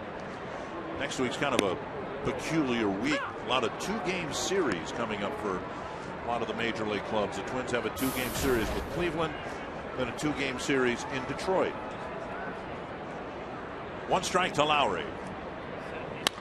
Another chance for Carroll, backhanding it this time. Close play, 2 down. Well, P.J. Walters did an outstanding job, I think. You know, your first start, trying to impress your organization, your new organization. He had good numbers down in Rochester. 6 innings, no walks, 5 strikeouts. Able to get 10 ground ball outs with 3 fly ball outs.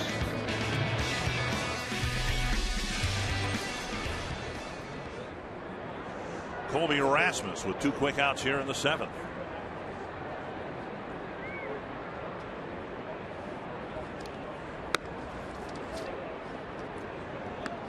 One of the disappointing things about the Twins' start is the fact that the Tigers, the prohibitive preseason favorite in the American League Central, they've got some problems of their own. They're just 500. There's a fly to left field. And Dozier out, giving way to Willingham. And a quick 7-pitch, 1-2-3, top of the 7th.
Brought to you by McDonald's. Quench your thirst. Get any size soft drink or sweet tea for just $1. And by AT&T, the nation's largest 4G network.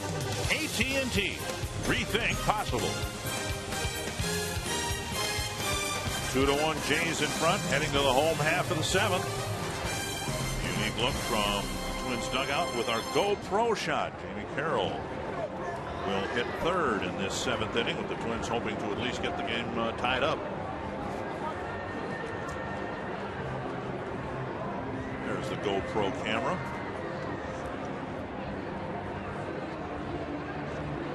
Extreme close-up of Jamie Carroll's left arm. And number 8 right there. Here's Parmalee. First pitch popped up over near the tarp. Lowry. Barehanded by the left fielder Thames. Juggled out of Lowry's glove into the bare hand of Thames. Blue Jays can't do anything by themselves tonight. They've had 2 deflections in the infield and now 1 out in foul territory. That ball had some hang time right there. Lowry backpedaling, and then it hits his glove, and there's Thames that fell in his glove. Oh, it was in his glove. Oh. Wow. Little pop-up, I guess, 5-7. Mastroianni will hit. He's walked and bounced into, well, it wasn't a double play. I've got 5-6-3 listed here. It was off of Lowry's glove, and Escobar picked it up and threw him out. Well, things gave way, and then the ball popped out of Lowry's glove and into Thames' glove. Okay. 2-1. Remember how the 6th inning ended? Plouffe hit a high hopper, looked like it might bounce into center field, and it hit Hutchinson's glove, went to Escobar. Well, see if anybody can catch this cleanly. Out of play.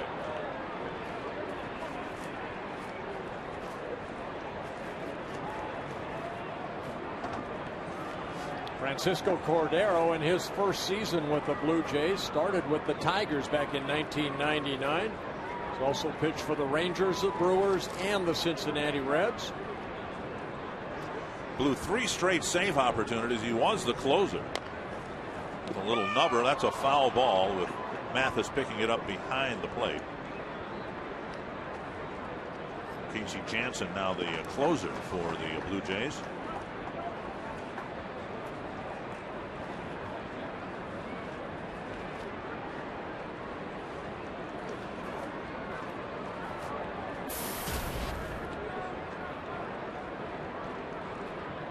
Two and two to Mastroianni. Full count. Carroll on deck. Cordero, 36 years old, sinking fastball, hard slider, and a changeup.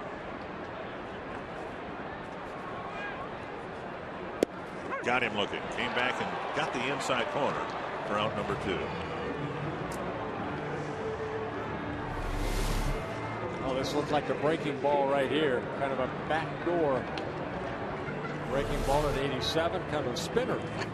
If you're hitting the road, you can take the Twins with you. Subscribe to MLB.tv and see every Twins out-of-market game live online and on your favorite devices in HD quality.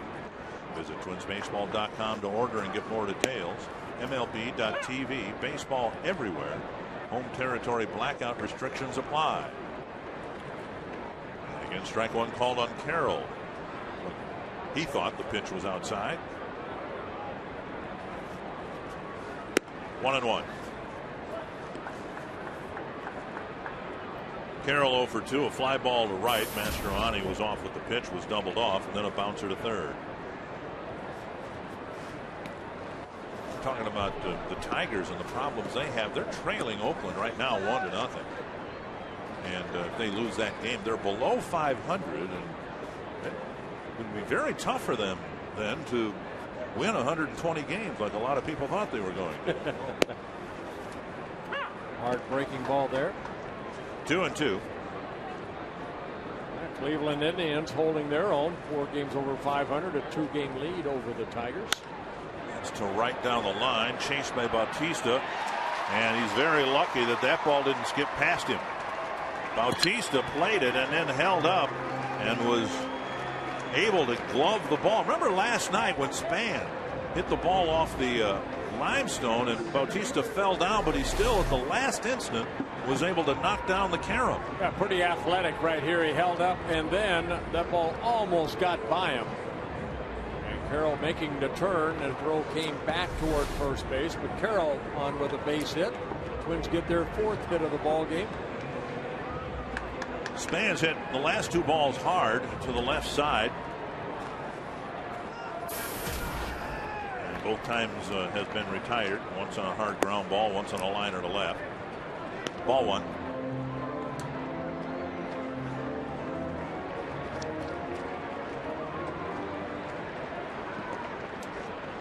.38 hits on the season, 8 extra base hits, including the double last night.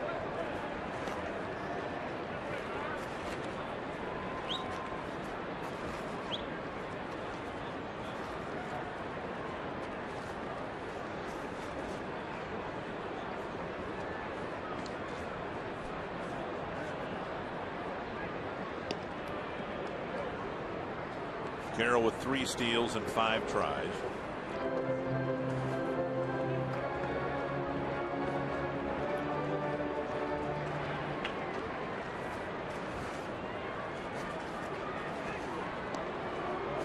Ball rolls away from Lind.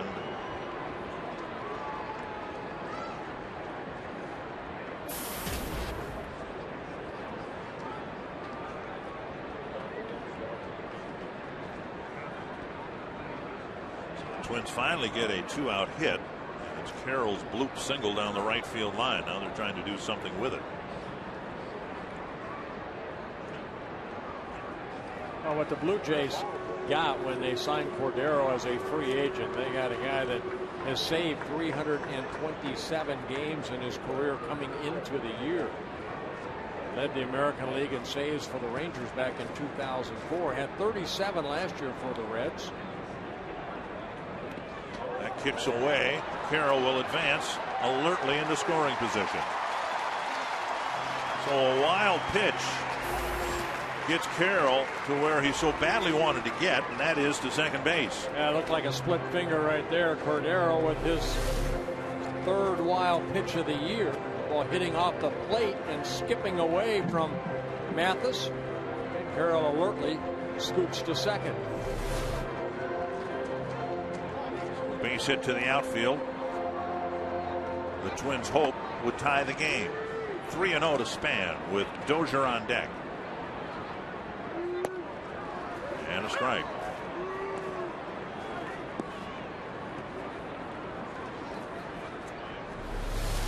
Straight over the top. Cordero. Good fastball. Strikes brought to you by Carrier. 3-1 now to Span. And that's a walk that fills first base.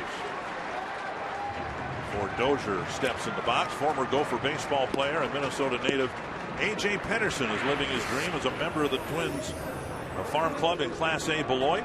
Fox Sports Wisconsin's Jesse Temple caught up with him. You can read the story now at foxsportsnorth.com. Dozier with hits his last 2 times up. Scoring the only run the Twins have scored so far.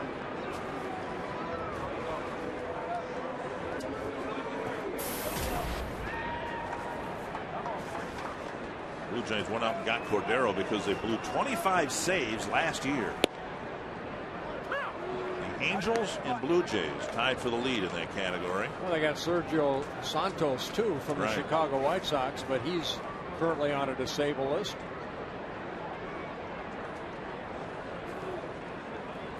Dozier swings through a fastball. 0-2. A fastball clocked here at 94.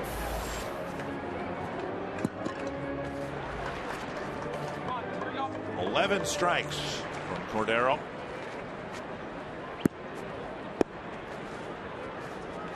Oh, and 2. We've talked about this, how the closer job has been so volatile this year because of injury. In the case of Santos, ineffectiveness. In the case of Cordero. Dug out by Mathis.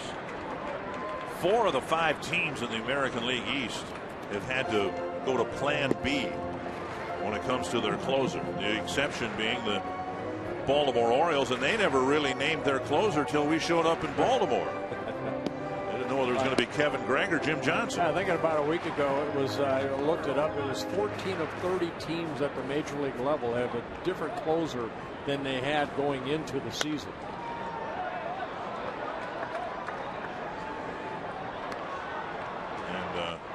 Who knows who the White Sox are going to have closing? Addison Reed, maybe. There's Luis Perez warming up again. 2-2. Dozier lifts it foul. It's going to reach the seats. You know, at a starters change, we've seen it here. The Twins have used 8 different starters. Matt Kapp still the closer here for the Twins. You know, Cordero, this guy has a track record of saving 30 or more saves for the last 6 seasons. So, you know, the Blue Jays hoping that he finds himself here by pitching in the 7th or 8th inning and get back into that closer role. Cordero, until Santos comes back. Cordero wants to settle the matter right here with the rookie Dozier at the plate. He does not want to walk Dozier and face Maurer with the bases full. Popped up, backing out of play. Runners, of course, taking off. The Twins had a great opportunity to score more than 1 in the 4th inning. They only got the 1. Had another chance after the leadoff double in the 6th and didn't score. Now a 2-out rally and a full count to Dozier. 8 pitches so far in this at bat. foul. Dozier battling the veteran closer. Fell behind early, 0-2.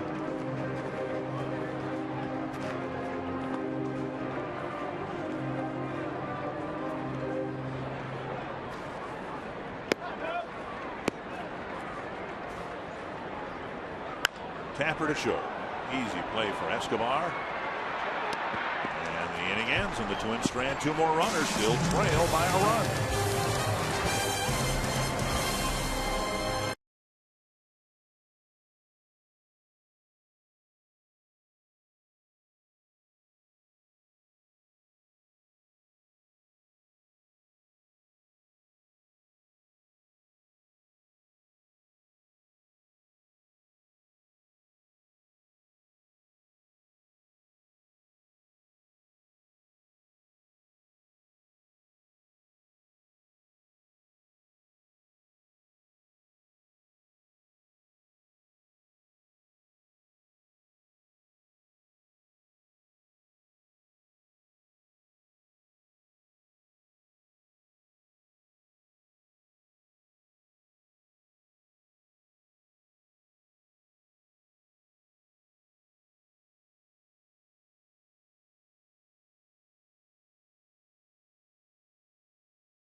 Assists on single out plays. Well, we've seen some wacky plays here today, but they've all gone the Blue Jay way. There's a 5-6-3, a 1-6-3 put out, and then you don't see it. This is a rarity right here. That going 5 to 7. Papa. Yep. And the Twins down a run as we move to the 8th inning, and Adam Lind will lead the inning off against Brian Dunsing. Dunsing in his last outing pitched 3 innings. And we suggested at the time that that might be an effort by the Twins to stretch Dunsing out in case they needed to use him in the starting rotation. And Ron Gardenhire confirmed that today, that yeah, that's one of the thoughts here, that if things continue to crumble in the starting rotation, Dunsing would like to be the Twins would like him to perhaps step into a spot in the rotation. Now, at the time, P.J. Walters was still in Rochester. He was just called up and made a very good account of himself here tonight. Scott Diamond, a couple games ago, pitched well. Dribbled up the line, foul. But now we see Dunsing, who prior to the 5th week of the season was used generally 1 inning at a time, and now he's asked to come out, cut through the 7th and pitch again in the 8th. Well, last Wednesday against the Angels, he worked 3 shutout innings.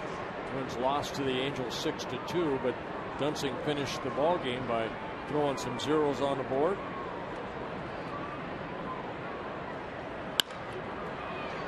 Dozier gathers it in. 1 down. Good job by Dozier right there, getting that ball in front of him.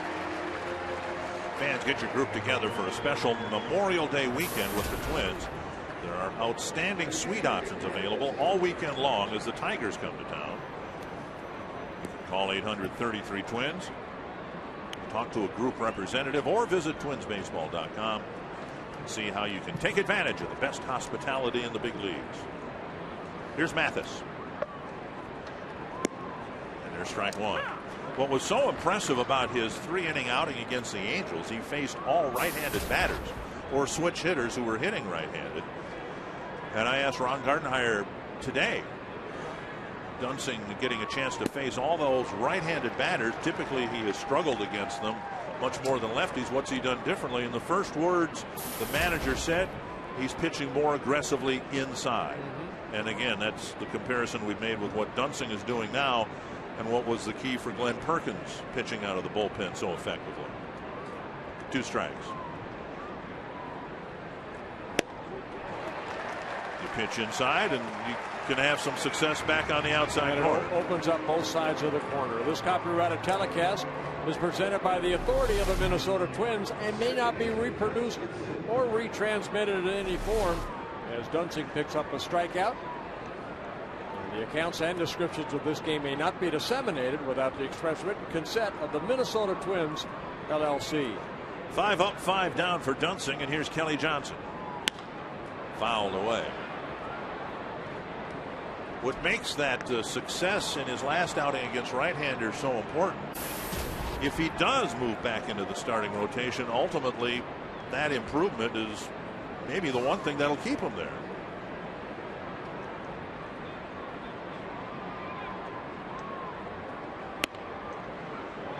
I think you've said all along that you like Dunsing as a candidate to start. I still see him as a potential starter again, even though last year was a frustrating year, but it was just a frustrating year for everybody with 99 losses.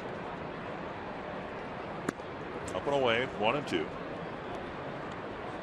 Has a tendency to get underneath the ball like he did right there. Now you make the adjustment. We all have gone through it if you're a pitcher. You leave a ball up, now get the ball back down again. It's how quick can you do that? Good pitch right there. So he got back down. Previous pitch up in the zone about above the letter, and then you tell yourself stay back, work out front, and then keep the ball down. You see the check swing.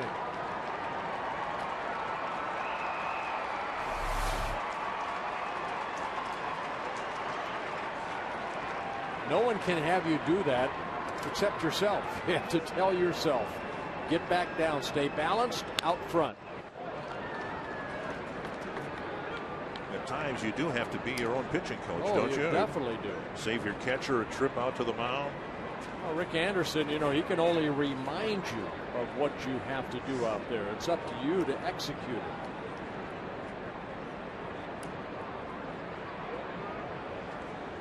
One and two.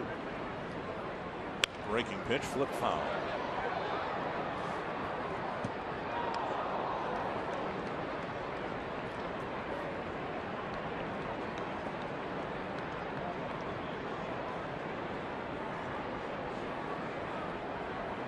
Johnson 1 for 3, lined a single to right his last time up. That was against P.J. Walters.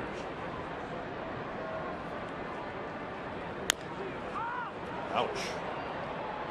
Off his foot and then rolling up the line to Parmalee. Yeah, Dunsing's made some very good pitches right here to Johnson, but you know there are some pitchers that go out there, and I'm going to say Liriano. He thinks he has to strike out everybody, and you can't. You know, not a bad pitch right there. Just hit off the right shin. Looks like Johnson.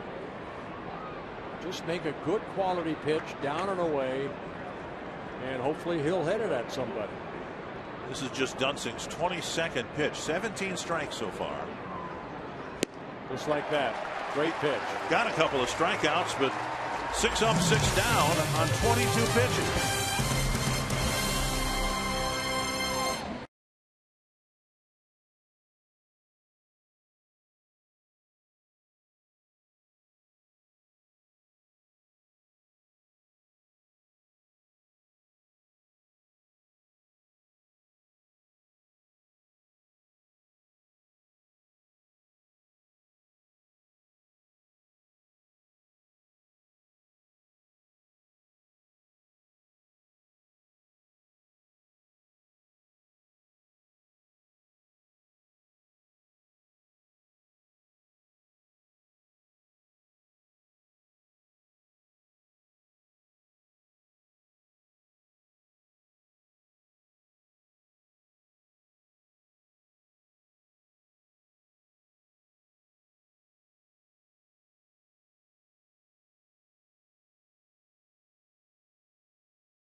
And we're going to break it all down after the game with Kevin Gorg and Tim Laudner on Twins Live, presented by CenturyLink. We'll talk about P.J. Walters and the solid debut he had here in a Twins uniform. Justin Falk, defenseman for the Minnesota Wild, will partake in the postgame instructional. He's going to try to hit off Bert Blyleven. And Gardy's postgame press conference, he'll talk about P.J. Walters and the rest of his troops.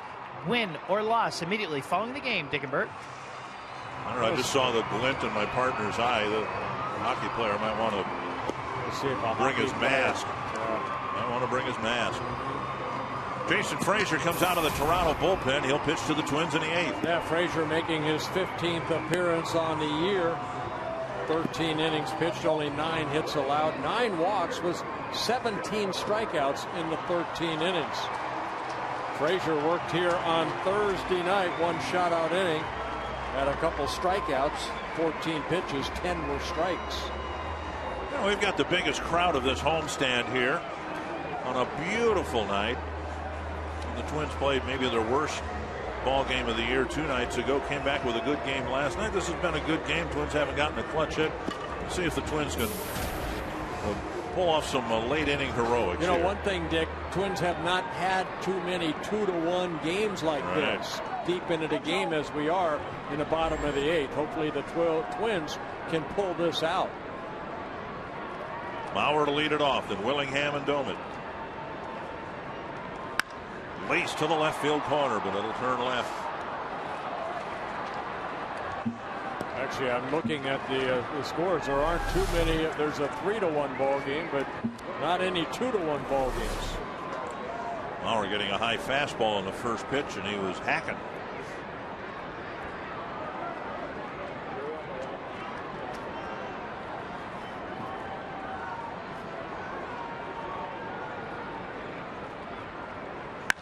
Hit high and deep to center. Rasmus back. Go off the wall. Mauer to second. And he's in with a double. And he hit it 400 feet from home plate.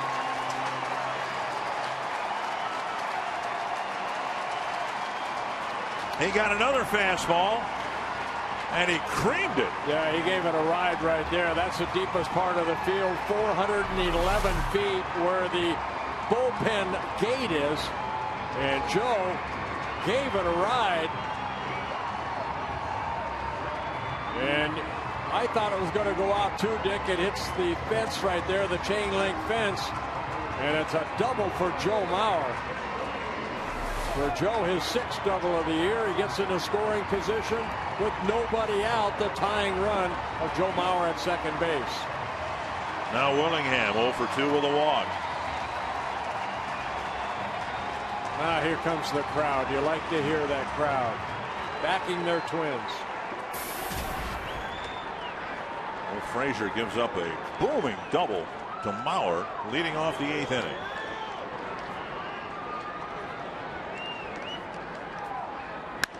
Fly ball right field. Bautista's got a great arm.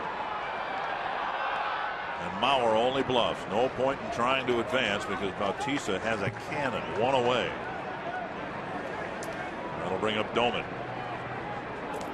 So the Twins trying to jump on Frazier.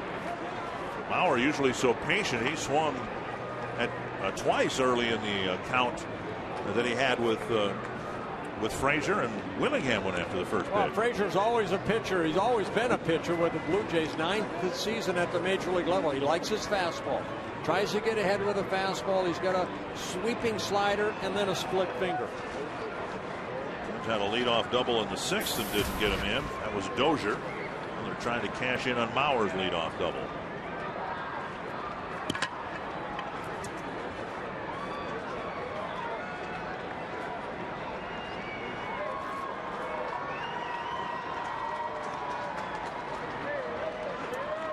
Domit's had a frustrating day at the plate. Struck out in the 2nd. Bases were empty. Drew a walk to fill the bases in the 4th. Jeff Gray, Matt Capps out in the Twins bullpen. And Doman with runners at 1st and 3rd in the 6th struck out swinging. Blue followed with a ground out, and the threat expired.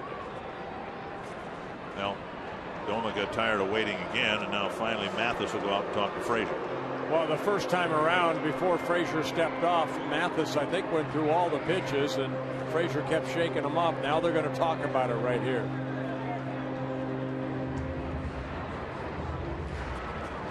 Hitless today and a below average season batting average for men in scoring position.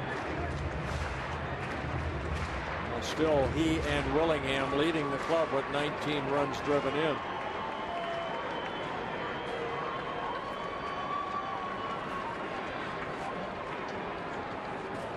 Breaking ball, not close.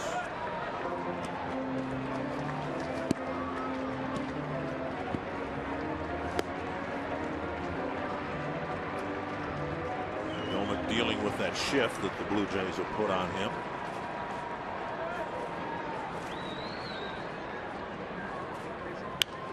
Foul back. 1-1. Yeah, there's a fastball at 93. Doman faced Frazier here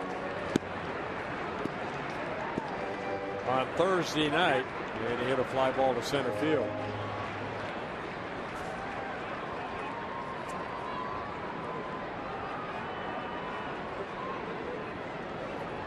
Some new caps on. 1-1 to Ryan Doman. 1-2. Another fastball at 93.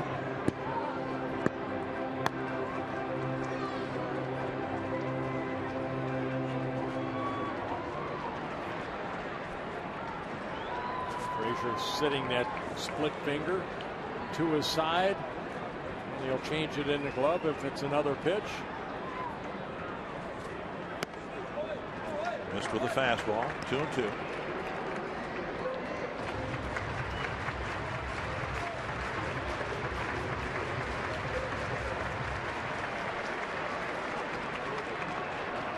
There's a splitter. We showed that last night in the booth here. Just opening up your fingers.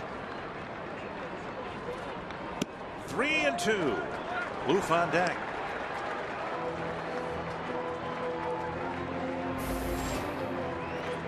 Twins have a bench tonight of Komatsu, Casilla, and Butera.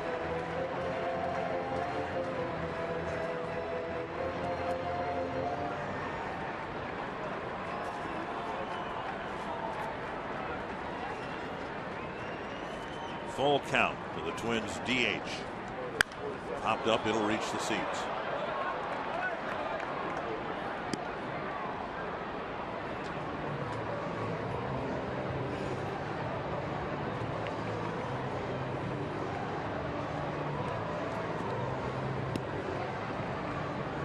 There's Komatsu into a crouch. Stretching in the dugout if Doman can reach. Gardenhire may pinch run for Doman again here in the 8th inning. Full count again to Ryan Doman. Close pitch taken for ball 4, and Doman will walk to first, and we'll see if he's replaced again by Komatsu. Well, Frazier challenged him with a fastball the first pitch, and then he threw the breaking ball, and just low.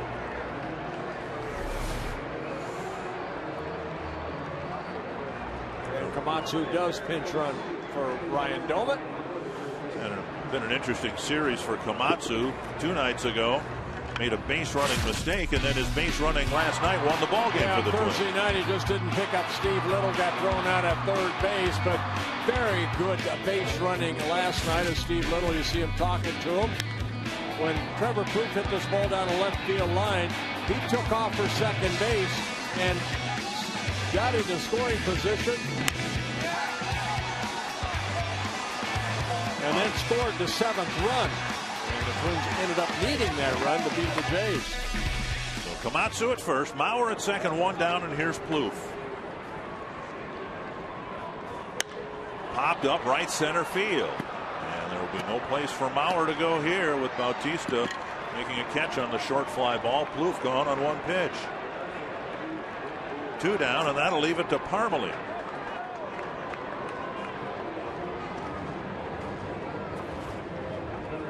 Well, Doma just worked out a walk, and Plouffe jumps on the first pitch for a quick second out. You made a call earlier. I'm going to make a call right here. Parmalay's going to find a way to tie this ball game up, but he's going to have to do it against a lefty, I believe. Yep.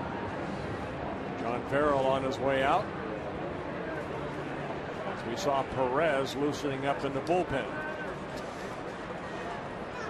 And again, the Twins have a bench now of Casilla and Butera. That's it.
Game is a Schweiger $1 a dog day. The first 20,000 hot dogs will be sold for $1. Limit 2 per customer.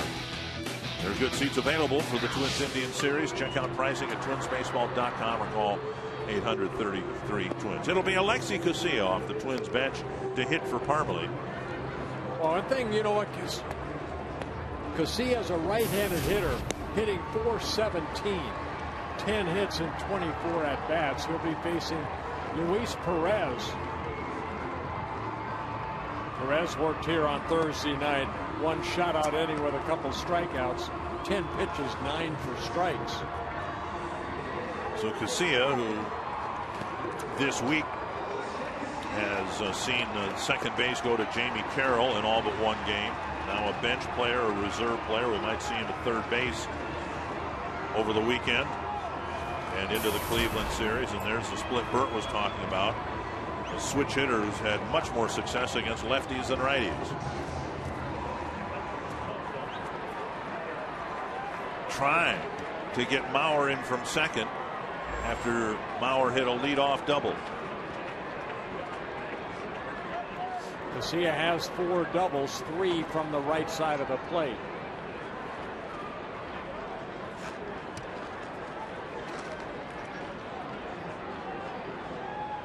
Swing and a miss. Plenty of fastball there. You see it clocked on your screen at 94 miles per hour. Because of that, the outfield shifting Casilla around the other way. Hit a fastball up, and Casilla hit it over the head of the third baseman into that corner. Fouled back quickly. It goes to 0-2.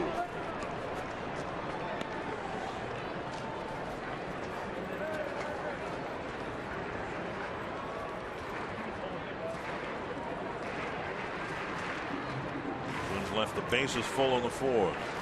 2 men in the 6th, 2 men in the 7th. They've got 2 out there again in the 8th.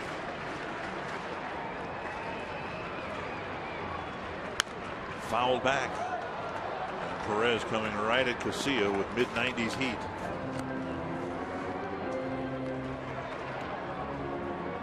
But with the outfield playing the way it is right there, they're just going to hopefully go after him hard away. That's what it looks like.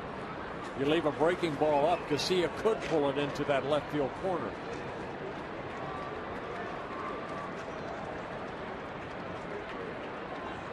Perez wants a new sequence of signs. 2 strikes to Alexi Casilla. Got him. Throw him a slider, and the Twins leave 2 more on in the 8th and can't take advantage of the leadoff double.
The Twins still down a run, and now Jeff Gray comes into the ball game to try to keep it 2-1. Well, Jeff Gray came here on Thursday night. He made an appearance, 1 shutout inning. He worked the top of the 9th inning against the Blue Jays, threw 14 pitches, 9 for strikes with a strikeout, making his 15th appearance overall. It's not quite Brian Wilson-like, but Jeff Gray's got a nice beard going. Oh, good job by Brian Dunsing. Again, great job by the bullpen so far. Night after night, we have seen this bullpen get better and better. Trevor Plouffe moved from 3rd to 1st as Alexi Casilla stays in the ballgame and is now playing 3rd.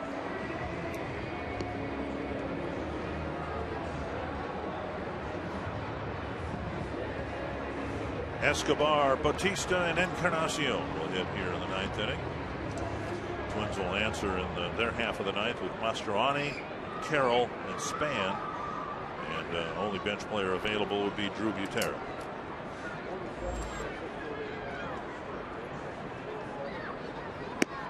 Strike 1.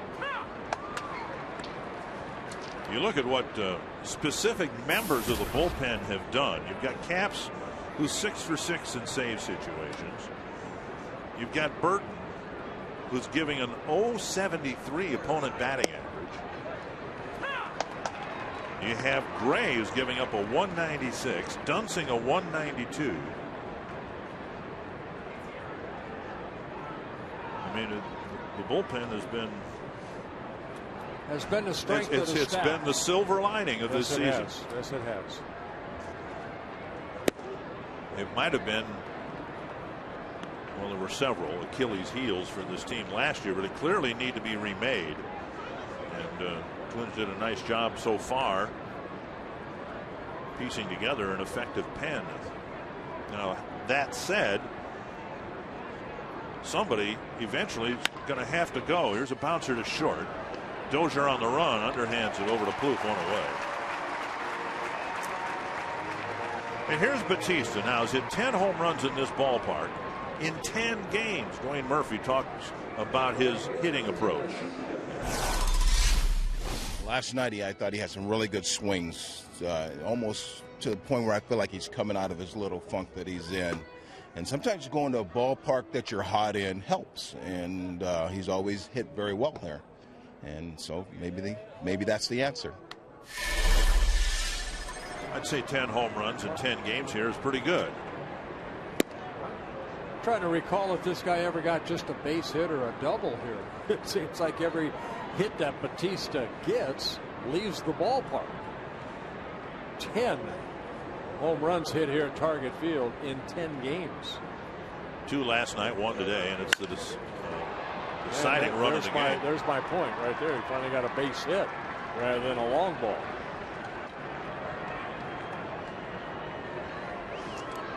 Well, that's true. I mean, we talked about it when we were in New York, how Mauer and Morneau hit very well at Yankee Stadium, and for Bautista, this is his Yankee Stadium. Well, you know what? I mean, you're taking his power away right there. That's why you bust him hard in, and then you go down and away, and he put a good swing on it. The ball's down a little bit more. Maybe he gets a ground ball, but this guy's a good hitter. I mean, you know, he's going through a little bit of a slump, if you want to call it a slump.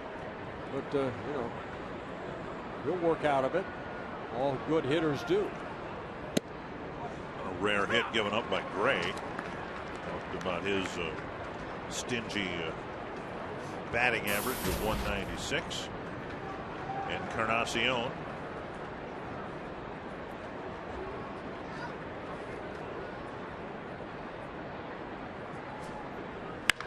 Scalded foul. Catch by the ball boy down there. Yeah, he was ready. You know, the shame of it all is if this bullpen is as good as it's pitched so far, the Twins have had so few games like this, or games like last night where they've had a late inning lead. Liriano warming up in the Twins pen.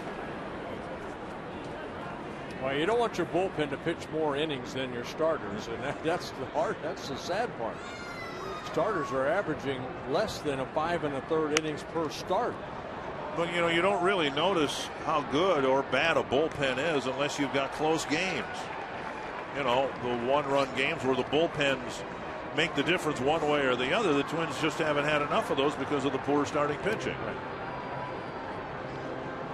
So hopefully, as the starting pitching improves with perhaps different starting pitchers, we'll have more games like this, and the Twins will have the advantage in the late innings. Yeah, coming into the ballgame, the Twin starters have worked 168 innings, and the relievers 108.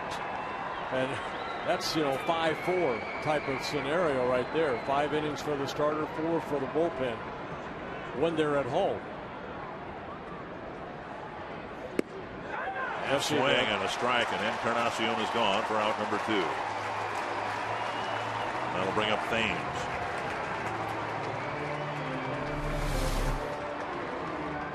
Even though Mauer sits away, the ball left in, and Encarnacion unable to hold up and went too far.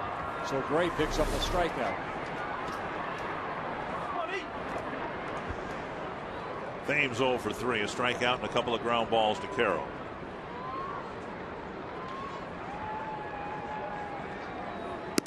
If the number of bullpen innings continues to stay high, then another number will go higher, and that's the number of MRIs. I mean, it's going to happen. Guys will burn out, and that's the concern, one of several for that guy.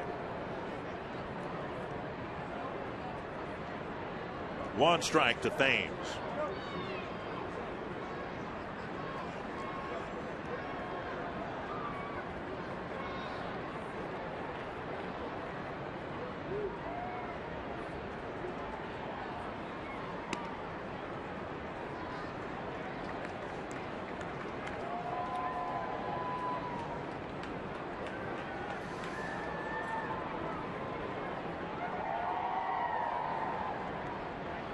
Jays scored 6 and won 2 nights ago, scored 6 last night and lost.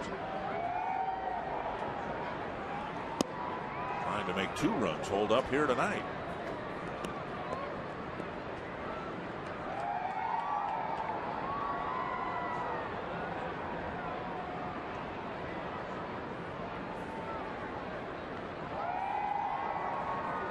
One and 1 to Eric Thames.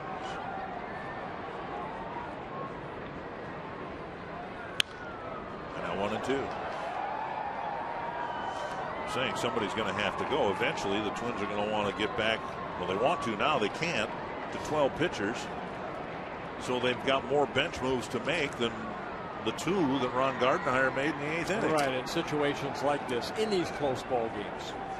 A year ago, the Twins had Jim Thome off the bench in a lot of these games, and they'd like to have that pinch hitting specialist when the 9th inning comes around and your 8 and 9 batters are starting the inning.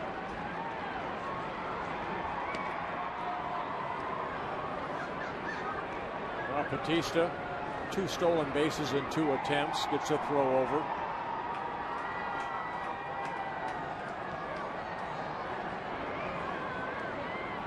One and 2.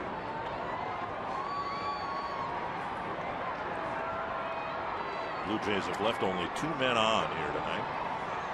Twins have left 9 on.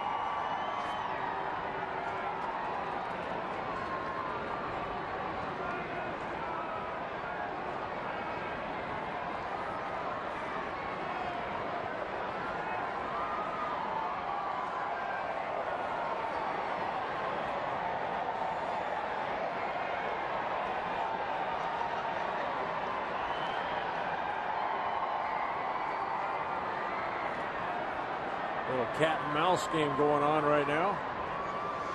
Couple throwovers to first. 1 and 2 to Thames. And a good inning for Jeff Gray. Picked up a couple of wins out of the bullpen. Well, that's 3 outs, guys.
And it came from the other guys. 2-1 ball game. It was Jose Batista in a 1-1 ball game hitting a line drive home run that gave the Jays a 2-1 lead. That coming in the 6th inning.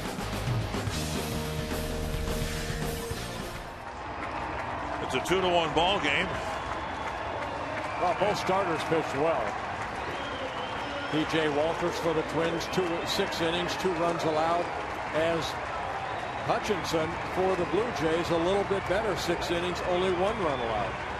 The Twins have had opportunities. They've had leadoff doubles they haven't taken advantage of, and now they'll try to get something done against the 3rd closer the Blue Jays have employed this year, Casey Janssen. Yeah, Jansen's had some injuries over his career that's kind of set him back. When he first came up with the Blue Jays in 2006, he was a starter and then moved to the bullpen, went through shoulder surgery. And this guy's got a good fastball, a very, very, very aggressive delivery toward home plate. Rajai Davis in left field. Called strike 1-1. Jansen has 1 save. Sergio Santos has 2. Cordero has 2. Team with a winning record, 18-15, but they've only got 5 saves. Swing and a miss with a fastball, 1-2.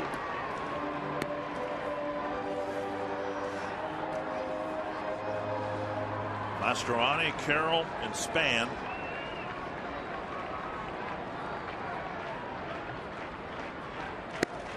Two and really no play for Ron Gardenhire to pinch hit. His only bench player left is Drew Butera. Yeah, Jensen, I've watched him before. He reminds me a little bit of like Mark the Bird Fidrich, the way that he goes around the mound, always very fidgety. Driven foul. Seen him talk to himself before out there, which isn't a bad thing. It's the answer. Oh, we had a closer here who fidgeted a lot. Well, he's down in Texas now. 2-2. Mastroianni steps out. Hitless tonight. He did draw a walk in the third inning. Jam shot and a one hopper to Escobar. One down. 6 good innings by the starter, and the Jimmy John's delivery of the game goes to the bullpen. Yeah, the pitching staff has done their job here tonight, only allowing 2 runs to a very powerful ball club like the Toronto Blue Jays. Bullpen, 3 shutout innings. Here's Carroll. Dropped a single into the right or down the right field line, cut off by Bautista in the 7th. Low ball 1.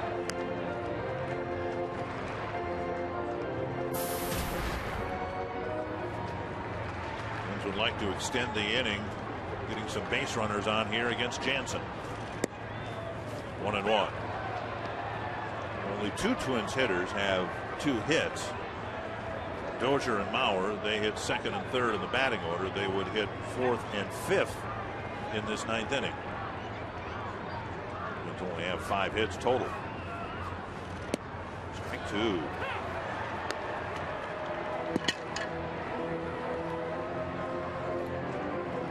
Jansen getting right back on that rubber, pounding that ball in his glove. He's ready to pitch.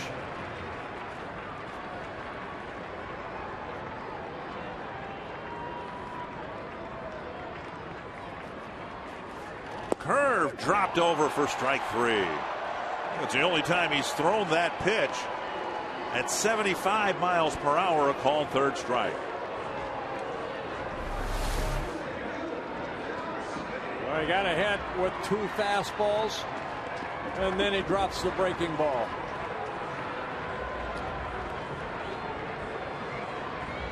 So now Span walked his last time up.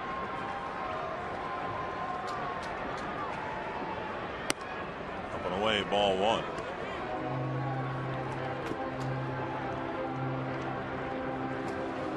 Showed the infield shift for the Blue Jays. And they do not employ the no doubles defense in the outfield here. There's a drive toward left field. Davis catches it. And the Blue Jays win a 1-run ball game, 2-1. Kevin Gord, P.J. Walters and the bullpen did a good job, but tonight the Twins couldn't get much done against the Blue Jays. Yeah, tough luck loss. Both youngsters pitch well. We'll break it all down on Twins Live, presented by CenturyLink. A solid start for P.J. Walters. Blue Jays get some bounces. We'll go inside the clubhouse and hear from Ron Gardenhire, while defenseman Justin Falk will join us for our on-field instructional. We'll preview the Mother's Day matchup tomorrow.